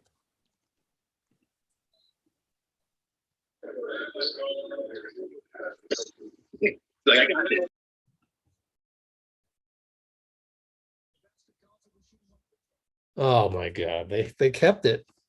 It's an and one. After all that. Wow, that's tough. What did you want him to do? Oh, well. I'm going to move on. They actually have a couple good refs. This guy, number 37, is pretty good. And Ken Maurer, the lead ref. So the fact that Draymond hasn't gotten a technical in addition to this shows Yeah. you that he has respect of and back and forth, vice versa, of this crew. Yeah, he's been pretty under control. I mean, he's just making his point, but not like screaming at him. So 9-point game really needs Steph to do some stuff. Oh, he's off 3 for 15. Oh Get a boy, shot though. down 9. You know, it's what's crazy is, all right, DPOY deflection, way to attack Juan. There we go. I think they called that on Russell. Isn't that an intentional, or isn't that a right clear path? They got to look at it at least. Yeah, Steve, we're gonna get off that bench and yell. Oh, we inbounded it already. I don't know. At least you got a campaign for it. Yeah. All right, Mulder cleans up the mess. There we go. Dude. Okay, down 7. Need a stop. 3:45 to go. Q3. Talking about Reggie in the chat. I have no idea what you're trying to say. I know, right? I've been doing the ignore. Oh, good defense, but tough finish, man. Good D from Steph, but went through him. Got the mismatch. Yeah, Steph's just gotta take advantage here. I mean, he's been getting shots. Yikes. Oof. There we go. There we go. The last. I mean, if Steph ever makes some shots, this game is a different game. Totally different game. And if they consistently offensive, thank goodness. Yeah. Yes. Look at that box out by Draymond. Yeah, Draymond's playing cat pretty incredibly. Yep. All right, Steph. There we go. Come on. Good patience. Yes. Oh, there we go. All right, getting himself to the line though. All right. So when we were down 9 just now, and Steph came up, missed the 3. You know what I was thinking? The immediate thought was, when Clay was with us, we would consider this 9-point deficit. Minnesota has the ball. We would consider that nothing because we have Clay. And I just, to me, he makes so much of a difference. Steve certainly thinks so. Somebody asked him that just a few days ago. It's on our channel. I really think that the one guy, a lot of people are saying, no, I don't know, like Stephen A. Smith or whoever are saying, I don't know. I don't mean to blame him only, but some people are saying that, oh, well, I don't think Clay makes that big of a difference. I think he does. Yeah, no question. I mean, the question is, how much can he be himself? That's a legitimate question. But like in terms of just his value, if he's healthy, like of course he's huge. Offense and defense. Leppy just said that earlier in the chat. Yep. Draymond. Oh, jump ball. Jump ball. Man, Draymond is fired up. Yeah. Everybody step it up. Yeah, bodes well if everyone else can start clicking here. Back to a 4-point Okay, let's see if he can win this tip, because his reach is 7 feet, whatever. Yeah, he's given up some inches, but he might be able to do it. Got Maurer throwing it up, so it should be a good throw.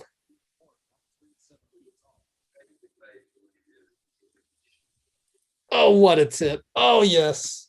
Mulder. Oh. 4 guys on him. Oh, yes. Oh, boy.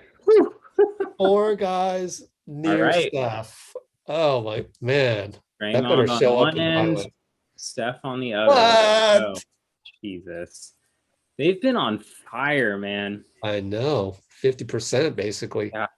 Oh, look at these moves. Gotcha. A little bit. There we go. Go. Flurry time. The chef.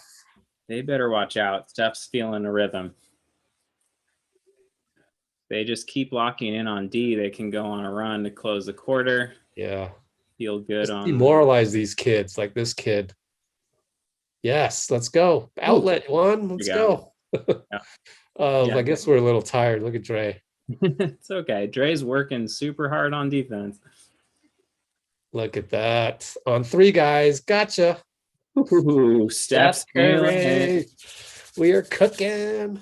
As we said, the second he starts to hit some shots, this is a very different game. Oh, that's got to be on Juan. Stay focused. I hope that's on Juan. That's such a tough little floater to make.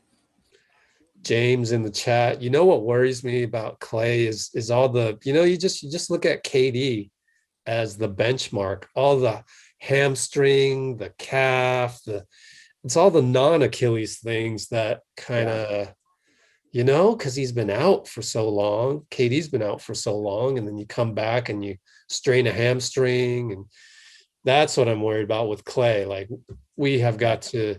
They got to really take it easy.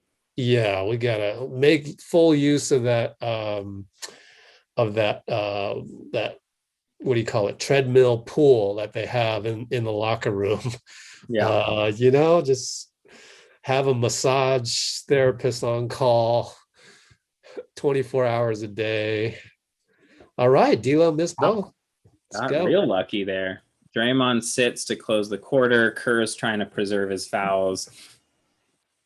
Steph finds Bazemore. Should have kept it. Mulder throws it away. Come on.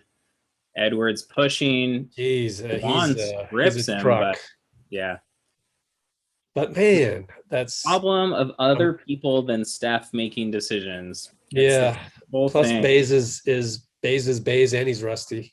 Yeah, Steph just pulls. Yeah, Steph. Oh my God, and one. Let's take a look at his number. Let's look at this box score, because looking a little better now. 8 for 20. Just a few minutes ago, it was 13 points on 3 of 14, and now it's 28 points on 8 of 20.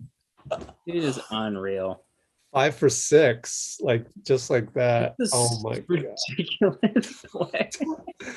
And he made the free throws, so he has 29 points. And literally at the what minute mark are we? Because let's see, it's like a minute left, 49 seconds. 50. Well, let's say 5 minutes, right? Man, 15 points in whatever 5 minutes. Good Lord. That's the whole thing. I mean, so joyous. That's why you want to get him into the play-in game, because he can just win a game by himself sometimes. Let's close. I know what I'm doing next time out. All right, Juan. Great read by Juan. Yes. 5 seconds. Steph's putting one up. Oh yeah, maybe. I don't know. It looks like they're lining up. Hold on, I got this highlight. Anderson. Yeah, they must be in the bonus. Curry's over here hanging out with Kerr.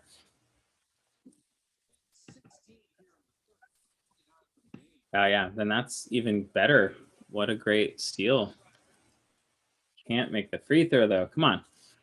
Just gotta take advantage of these situations.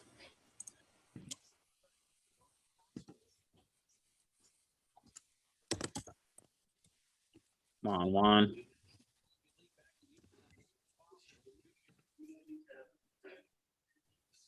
Oh my God. It's a free throw. You have to make one. And Edwards goes right into Wiggins. Good defense from Andrew. Gomez goes at him again. Wiggins. Wow. 2 straight stops there by Wiggins. And we'll get the last shot. Steph will. Yeah, just ISO. Get the heck away from him. Don't bring a screen. Just let him go. Look at Reed was playing safety. Yeah. Gotcha. Oh, short. Yeah, Edwards did pretty well. Oh, Steph knew that should have gone in. Yeah. Look at him skipping. But, I mean, Edwards is a hell of an athlete. And for him to freeze Edwards for a split second there to get there's only a handful of guys on the planet that can do that. I mean, that's an insane step back. So Steph and Draymond, I mean, that's the dynasty quarter right there. They started to see it slipping. I mean, they had, 5 minutes left in the quarter. That was a pretty awful effort. so far. And then you saw Draymond just go nuts on defense and Steph go nuts on offense. And that's 5 title runs right there.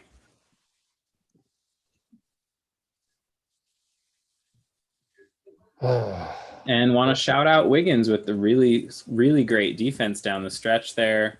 Juan with some really great defense. Wish he could make those free throws, but like saved the possession earlier. You could see when Draymond got fired up that the whole team kind of locked in. Yeah. And I think that's part of it this year, right? I mean, Dre is, 30 something, 7th or 8th year, whatever it is, probably 7th.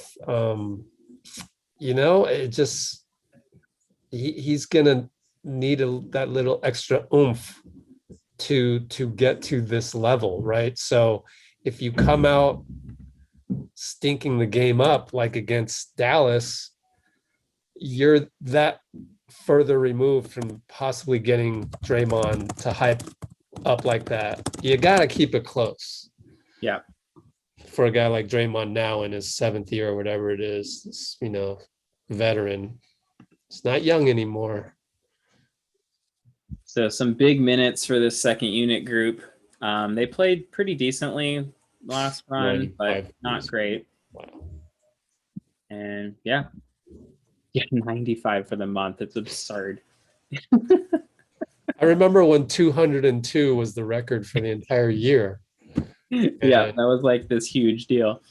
Just, oh man, jeez. Yeah, we don't need to do the whole MVP talk thing. You just got to accept the fact that the MVP is chosen by NBA media. You have 40 years of tradition that you're fighting against. They're not going to vote the best player in the league. They're not.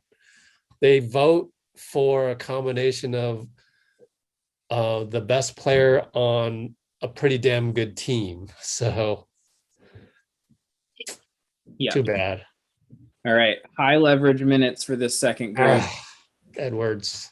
This is good defense, though. You can't do a lot about that. Yeah.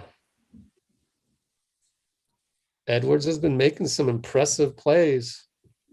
Yeah, I mean, his athleticism is significant. Like, you can see it. It pops off the screen. Beautiful Great pass. play. One T. He just reads the game so beautifully. Yeah.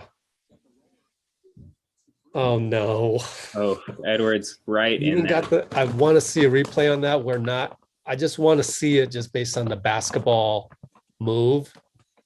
Because he basically burned Wiggins, didn't he? Yeah, just a little in and out dribble. I think Wiggins thought he had help, but Looney didn't slide over. There you go, Wiggs. Beautiful. Yep, there we go. Yeah, Wiggins was hot in the first quarter, really cooled off since then, but it would be nice to see him do some stuff here with Steph out. They're running pretty much everything through Edwards right now. Yeah, that's fine. Oh, man. It's a tough shot. You like him taking that, but that's, man, he's a shot maker. Please make it. Thank you. Poole. There we go, Poole. There we go. All he needs to do is just more of that, and he'll be in contention for 6th man of the year next year. You know what I mean? Or at least useful as a 6th. Right. That's all we I have. like your enthusiasm. Yeah. Good defense by Mulder there. Really bothered that shot. But it's like he can get to the rim at will. See? Yeah. His first step is It's serious. just the finishing part. Yeah. But hey, look, we went through like 2 years of clay ups. Don't worry. It'll happen. He's getting blocked a lot, which I actually prefer to like him missing, He just needs to learn how to read that shot blocker so that he doesn't just throw the shot right into them. Clay ups was missing. Yeah. Clay was just missing, and it was bothersome. It was. I remember though, I actually asked Clay about clay ups. I forget when it was. It was like in the locker room or something. Shoot. but Clay didn't get mad or anything. He knew. I just kind of asked him, have you heard of it? And so that was my first indication that Clay, kind of obviously he hears, but this was back when social media wasn't as big. Oh, Oh, boy. Edwards. Edwards is getting hot here. I mean, they're making him take some tough shots, but he's a tough shot maker. Collecting some Rookie of the Year votes tonight. He's gotten a lot better as the year's gone on, too. Wiggins trying to make something happen. Wow. What a finish. He's mad. I'm shocked. That's good. I'm almost happy that the ref didn't call anything because now he's mad. You know what I mean? Yeah, you like to see him get a little excited. 8:30 to go. I wonder if we're going to get early Steph tonight, It's kind of a must win. We're in playoff mode. Another offensive rebound, another layup. This guy's killing us tonight. Kerr's yelling at him. Kerr immediately called timeout. You saw him yelling.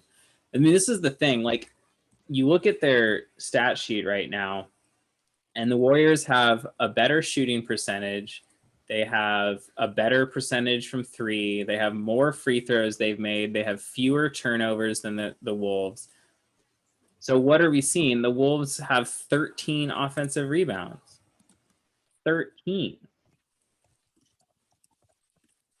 So Kerr obviously pissed off about that. I mean, the Wolves have taken 11 more shots than the Warriors.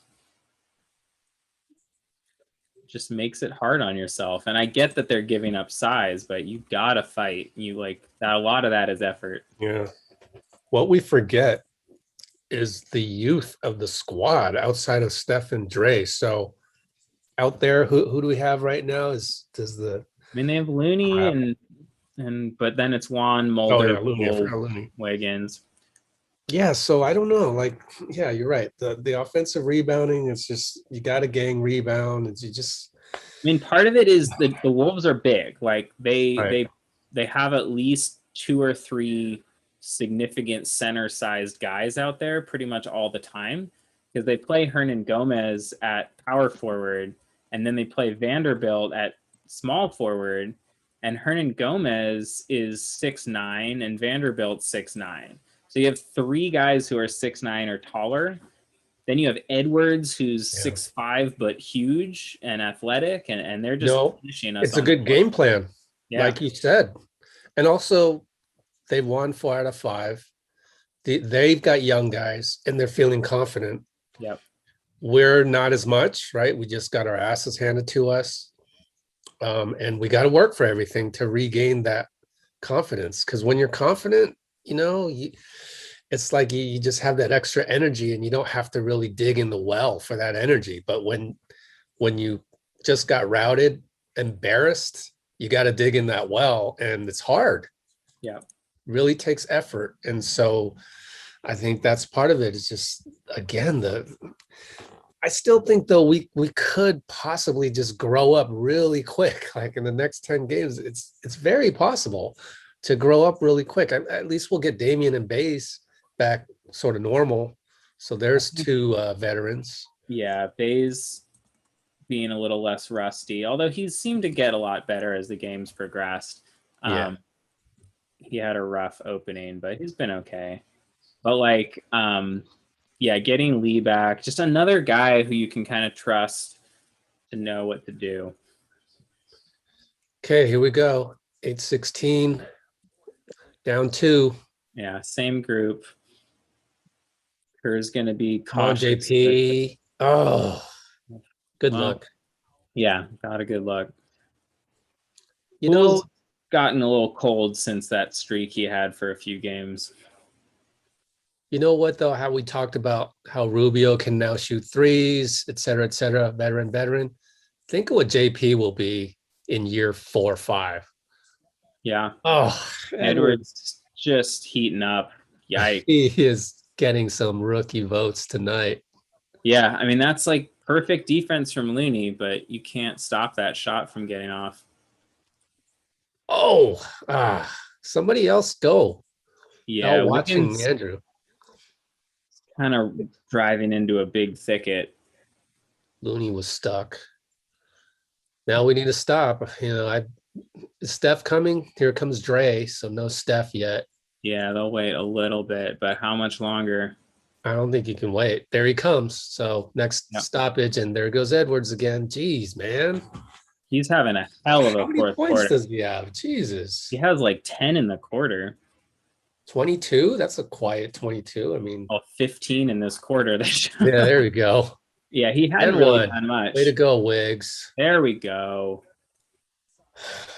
Yeah, Wiggins has been, I mean, to his credit, it's not always successful every possession, but he's been aggressive in the fourth, which is all you really hope. Trying to get some pressure on the rim. All right, so Steph and Dre check in. Potentially, if Wiggins makes this, it's a 4-point game. Feel okay about it.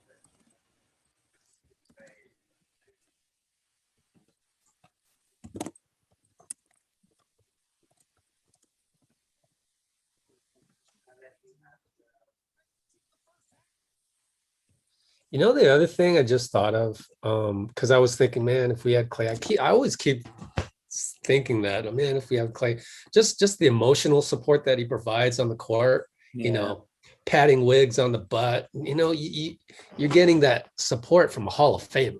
That makes you feel pretty good. So I think, oh no. They're going to keep going to Edwards. My God. Jeez. I mean, this is the game. Rebounding is ridiculous. Entirely. Like, if they can just box out down the stretch, their initial defense has been really solid. It's just they're giving so much up. Erases a lot of problems, Steph does. Yep. The equalizer. Oh, man. Oh, gosh. Down 6 minutes. Yeah. Nail biter. Just keep them off the offense. Oh, that was too easy. And there's another offensive rebound. Point of attack. Yeah, Draymond, the problem there is when they're playing small like they are right now, like Draymond is both the best rebounder and the best shot blocker. And so he has to come help off. He forces that miss from Rubio, but then no one's boxing out Cat. And even if they were, Cat's way too big. That I thought that was an and one. So oh no, yeah, it was on the side ground. out. Good strip by Steph on Rubio. Come on, we can't let Rubio beat us. Come on, guys, let's go. 3 seconds on the shot clock. These guys are well coached. Yeah, I think this new coach is legit. Yeah. If you come from the nurse tree, that's a pretty good tree. Okay, time to catch up on the chat. Yeah, well, it looks like Clay in the shape. Love it. That's the comment of the night. How do we highlight that? Can we highlight that? Pin message. Bam. I mean, I never use pin, so you deserve it, man. That's an incredible. I didn't even know there was that emoji. Are you kidding me? Beautiful. Oh, I remember that, Ethan. That was hilarious. That's awesome. I got to screenshot that. Boom. And yeah, I don't know. I just screenshot. The no size this year is real because they're all injured. Because all our size is injured. We had Chris and Wiseman and Pascal, and now we have none of them right now. Hopefully, Pascal next game. Yeah. Although, unfortunately, just in timing wise, the Rockets don't really have much of a need for a big center. You know, like the Timberwolves are so tough to play without a ton of center depth.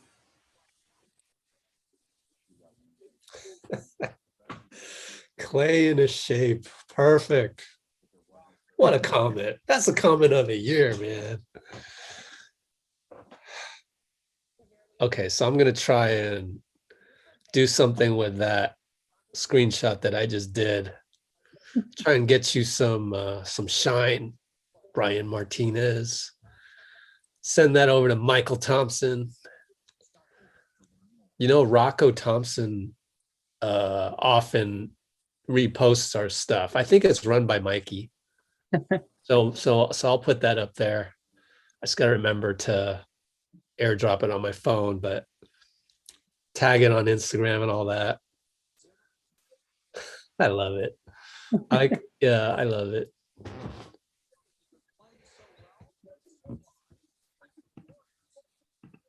Well, First time 49ers fans who were talking about Mac Jones being the pick, or at least that was like a rumor for a while. We're on pick 14 and he still hasn't even been taken. So it looks like everybody's passing. dodged the bullet there. Yeah. All All right, we're back. Okay. 3 seconds on the shot. 3.4. Oh boy. Worried. No, what a play. What an Oh, what a play. yeah. Good foul by Bazemore after the I initial. can't help it. Like I love great inbound plays. Yeah. I used to coach. It I was used clever. to I used to fish for those. I used to you remember when Flip Saunders coached the Pistons? He always had great inbounds plays. I would steal one from him. And that one right there, that was cool. There was a tweet going around the other day of somebody who had done like an analysis on points per possession of after timeout plays, and like comparing the different teams. And I think Kerr had like the third highest points per possession on those plays. Wow. Send me that. You got that? Yeah, DM I'll find it. I'll find it somewhere. That's awesome. Yeah, it was kind of what you'd expect. It was like Raptors and Heat and Warrior, like all the sort of like known smart coaches were up at the top of that list. But Oh boy, down 4. all right. What a spin. Oh my God, Wiggs. Okay. Wow. Man. Yeah. Great. Okay, play. so we need to paint every court that Wiggs plays on from now on. We need to paint it with Minnesota Timberwolves. Yeah, he's been just a star level player tonight. I wish this was him all the time. Oh no. Oh, thank goodness. I mean, I knew Bays had to foul him, but then Cat still got off a shot and just barely came out. Yeah, To think Wiggins was ready to slam the putback. Yeah. Oh yeah. Oh man. Oh, and what was it? Somebody asked Wiggins today at morning shoot around. It was a Minnesota rioter said, "What's your favorite Target Center memory?" And Wiggins said it was we beat the Nuggets to like get into the playoffs that one year when they got to the playoffs. So that was obviously something he would remember. But the one I remember was I was actually there last year. It was in the gap year. D'Lo against Wiggins. Remember that 50, each one scored 50. Oh yeah. And Wiggins won in overtime. That was incredible. And the press seating at Target Center is so good. Like that was great. Anyways, so Wiggins, he likes this arena. And by the way, Minnesota is a great away game. Oh no, traveling. The travel, yeah. Yep. But yeah, Target Center, the mall is connected. Like even if it's snowing outside, you can walk through the mall. There's like tunnels and stuff. Pretty cool experience. Oh no. Oh man. Cat. We're down 7. Oh right. man. Steph hasn't touched the ball last We're worried. Gonna need him. Come on, babe. Oh God. Super worried. Getting down to it. 7-point game, 4 minutes. 4:25.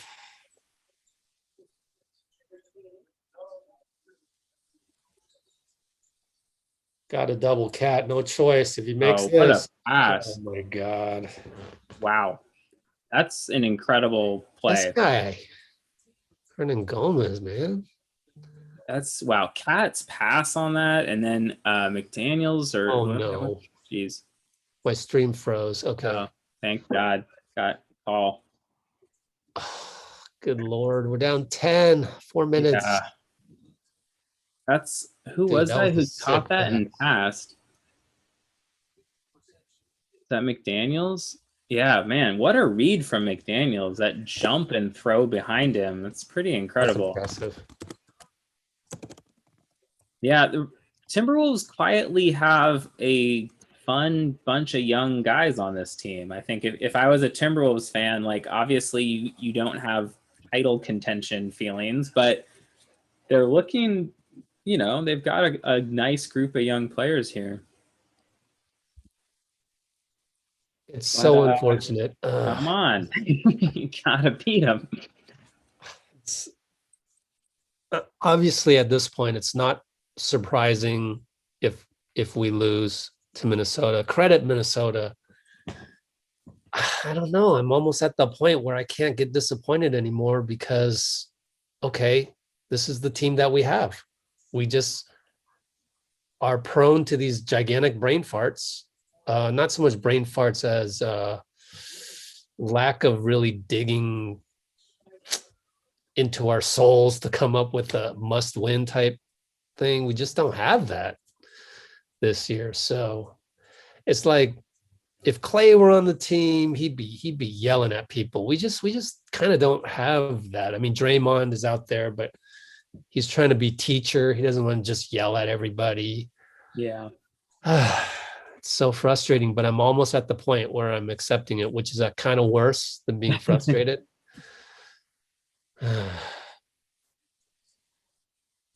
Tough.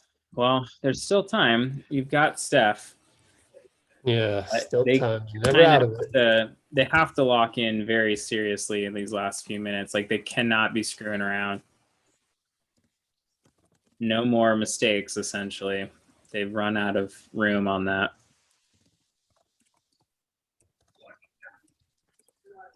If they end up losing, you can just point to the offensive rebounds. That's really the story of the whole game.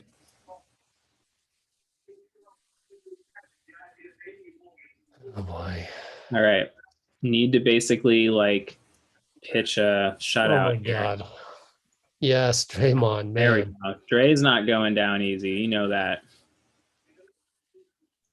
Oh, thank goodness. Needed that There one. we So go. bad. Mulder, tough finish. Big finish from Mulder.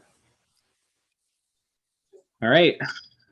Quick takeaway, quick score. We got 8 points, 3 minutes, 25 seconds. Oh God. Oh, Steph. thank goodness. There we go. That was good defense. Need points. Oh yeah. There we go. And one. And one? No, they're calling it on the ground. Oh, I knew they'd do that. Careful, Dre. I mean, Let me see. let's see it here. So they call it there. Here, okay, look. Okay, I get it, but like I thought the NBA wanted more scoring, right? So it's also like continuation, right? Like he didn't dribble. No. That's the letter of the law that I knew, but I don't know. 2021. Come on, Steph. No, man. Oh. All right. Really got to pitch a shutout. They can't score from here on out, really. Edwards isoing on Wiggins. Get the screen from Cat. Warriors recover. Good defense. Great defense. We have to score here. There we go. Down Great 8. defensive possession. Come on, Steph. Come on, Mike. Oh my God, Mike. Oh my Mike Lord. He flinched. And Tell me you're not ready for the moment. Does that not show you who we are this year? Right there. And this is the problem with relying on the guys we end up having to rely on. Yep. I think Steph and Bazemore need to be a little more greedy in that moment. Bazemore had a look in the corner. Mm-hmm. That's his shot. If you're going to blame one guy, it comes back to Steph on that one. Like, I know Mulder airballed it, right? But don't take that risk. Just be greedy. Yep. All right. Really need points. Like quickly. Oh man. Your Steph. level 10 degree of difficulty is probably still better than a Mulder wide open shot. It just is. And also I want to throw this out there. Here's another hot take. a season that is like this, where things are crazy. You have guys getting injured by landing on stands that shouldn't be there in a pandemic. You have protocol, this, that. It kills a young team. It just really does. Like, Yeah. we can't get any momentum. And one. Thank you. There we go, Steph. Get angry. Gotta happen. Like it's gotta be him. They've proven that the offense isn't gonna work if he's not making it happen.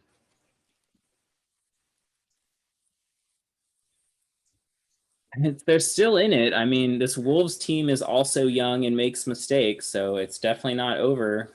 You just got to keep pouring it on. No more empty possession. Need stops. Oh, 7 down points 6 or 6 points, 2 minutes. Like, you can definitely do it. Basically, just again have to play kind of a perfect rest of the game. Jesus, Edwards has killed us in this quarter. Oh my goodness. Wiggins tries to go back at him. Come Wow, on, Mulder. Oh my God. This is the Damian Lee injury or COVID problem because Right. That's what I was alluding to. Yep. Damian Lee hits one of those two, maybe not both.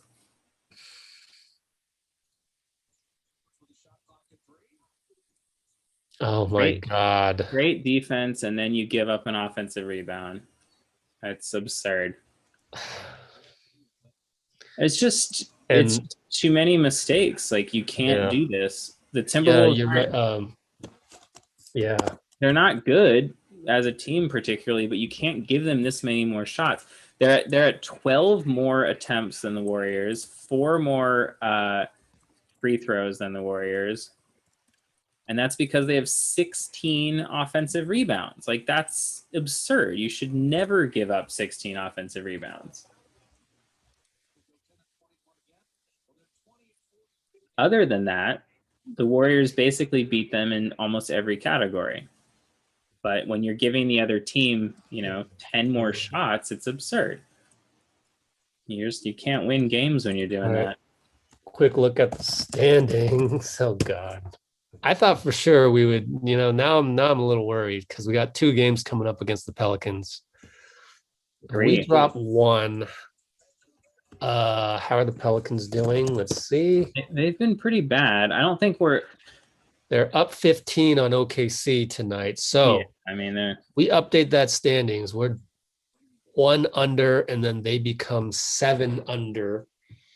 They are still 3 games behind. 3 games behind with 9 to go. That's a magic number of 6, I guess, is how that works in baseball. Oh boy. It'll come down to those 2 Pelican games, really. I mean, we got to beat Houston. Yeah, I mean, they're trying to tank. They're beating the Bucks right now because Kevin Porter Jr. has 49 points and 11 assists, which is absurd. Oh, yeah. When I say they are trying to tank, that means the management that puts the lineup out there, that decides on the inactives. But the players playing the game, they're what do you call it? Wired to win. Yeah, Porter just hit a free throw. He has 50 now. 50, Porter, 11, and 5. That's absurd. Porter needs to play well for his own good, to feed his family. Yeah. So good for him. But anyways, we better beat Houston. Oh boy, it's academic at this point. Yeah, that's it. Foul, take Steph out just in case.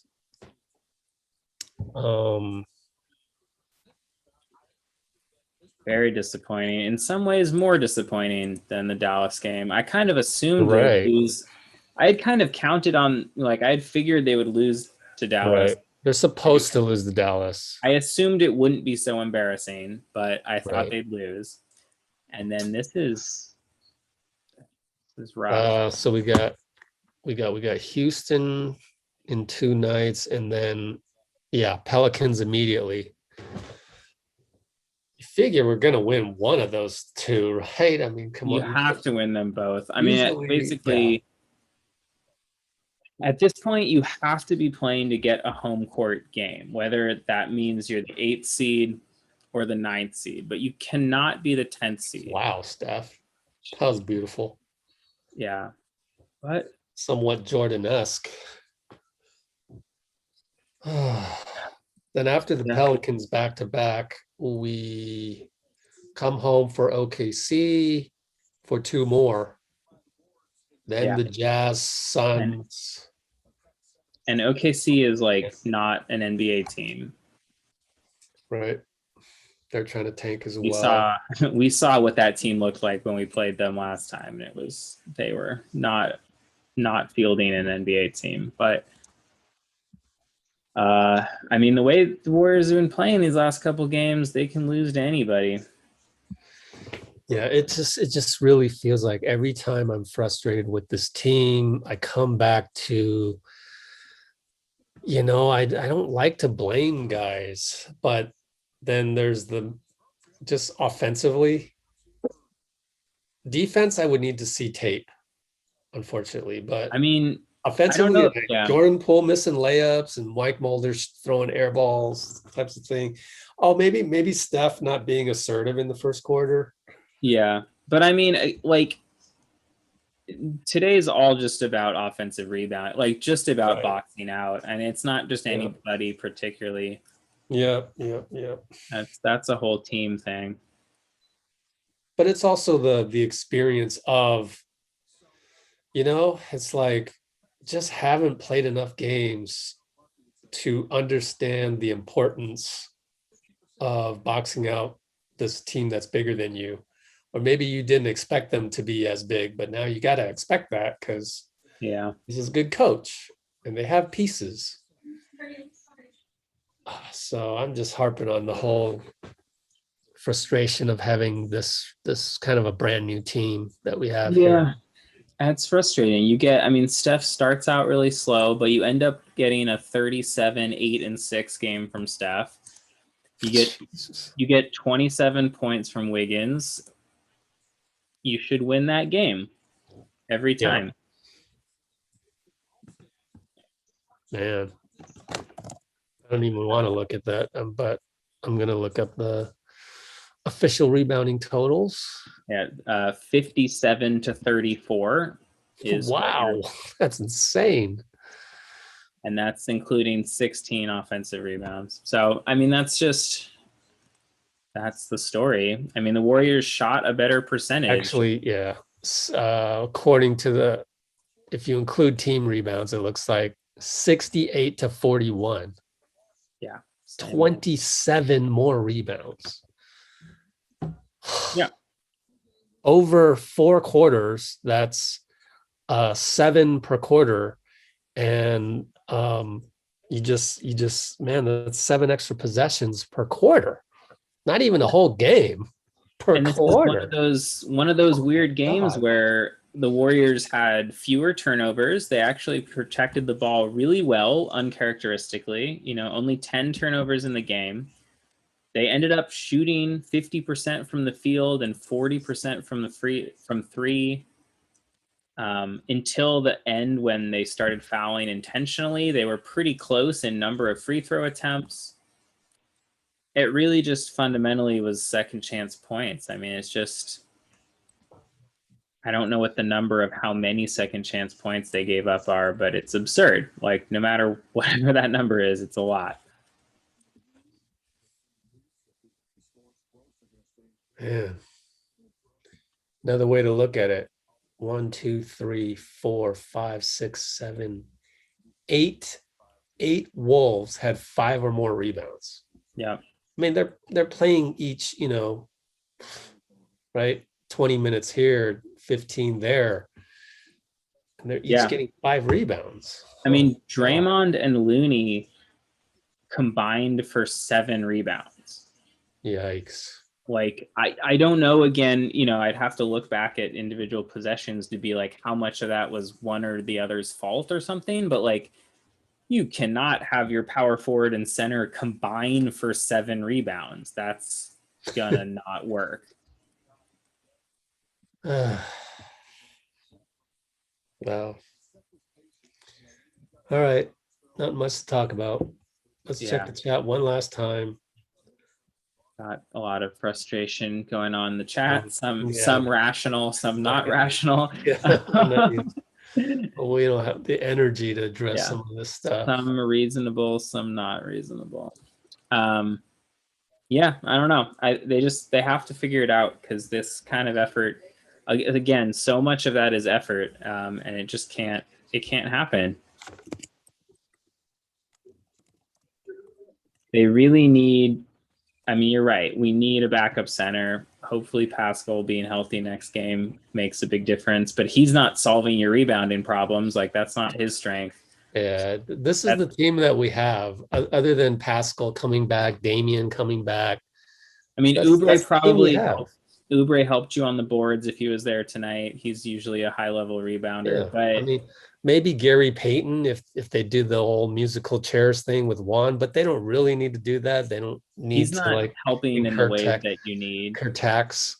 Yeah. So, and he's not a rebounder. I mean, so like, there's nobody out there. You know, like Dennis Rodman, maybe, right? No, I'm just kidding. It's just like, you can't really change this team at this point. We are who we are, and we're going to the playoffs with that team, other than Damian and Pascal, right? And those guys might make a difference. They could maybe make a difference, but I mean, they've had better rebounding games. Like, that's the thing. It's frustrating because they've done that, you know. Like, it's not like, I mean, rebounding has been an issue with the Warriors for 7 years. Like, that's been a, you know, they've given up a lot of offensive rebounds in general. That's kind of been an ongoing issue for a long time. But you know, they've had a lot better rebounding games than this most of the year. So you can expect that they should be held to a standard that's higher than this, for sure.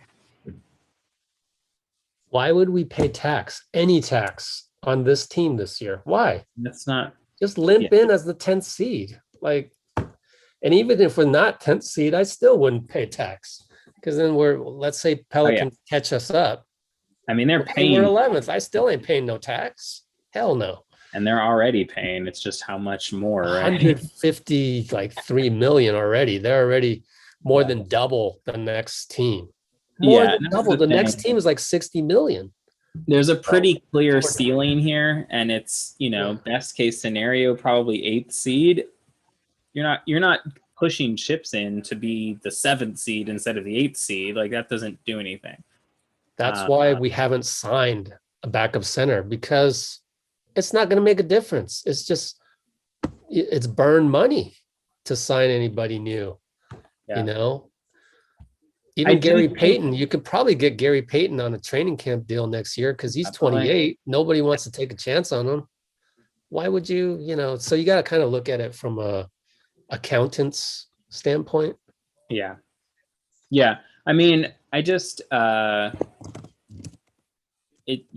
have what you have, and you've got to, like, they just have to be better. I mean, I think that's, you know, there's a lot of like complaining that you can have about certain tactical things or whatever, but fundamentally, like, Looney has to get more than 2 rebounds in a game. Like, there's nothing you can do about that. Like, and we know he can. Can't even replace him. You just have to go with him.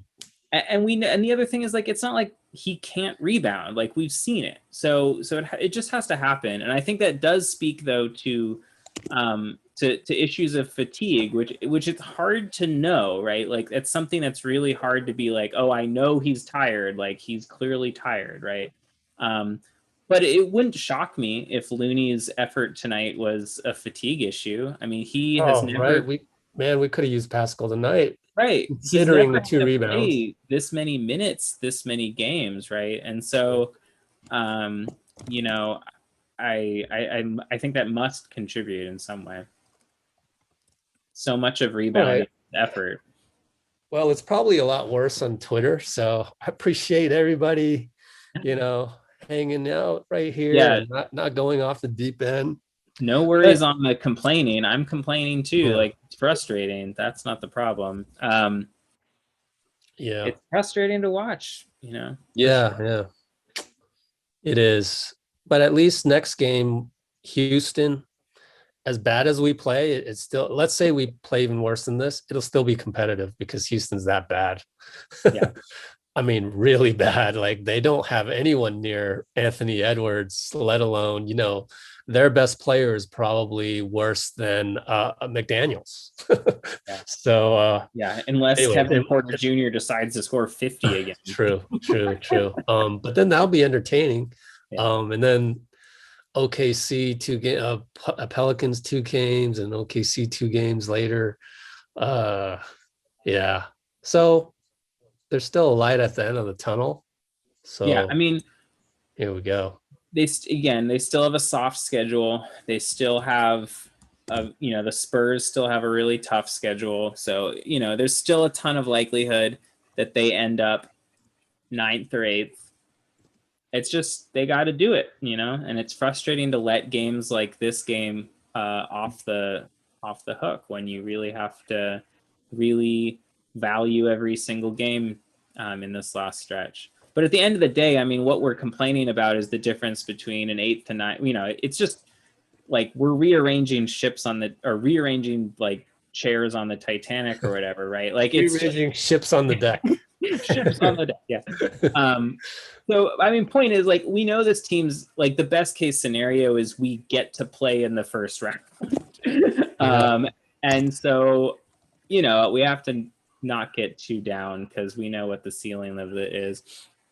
You just want to see Steph get a chance to go at the Jazz. Like, that's really what we really want. I want to see him get a serious shot at a playoff series of 7 games to scare somebody. Somebody's going to have to go play and game plan against the most dangerous offensive player in the game. And, like, I want to see that happen. And they've got to take care of stuff down the stretch here to make it happen. And yeah, to Paul's point, we've seen worse. Look, you Well, some of us have. Yeah, some of us. Anyways, I gotta go. At least do some post game. Add stuff to our YouTube. Keep this thing going. So thanks everybody. We'll see you in about 48 hours. See you in maybe 45 hours or whatever it is. Yeah, thanks for sticking with us. All right, so let me go back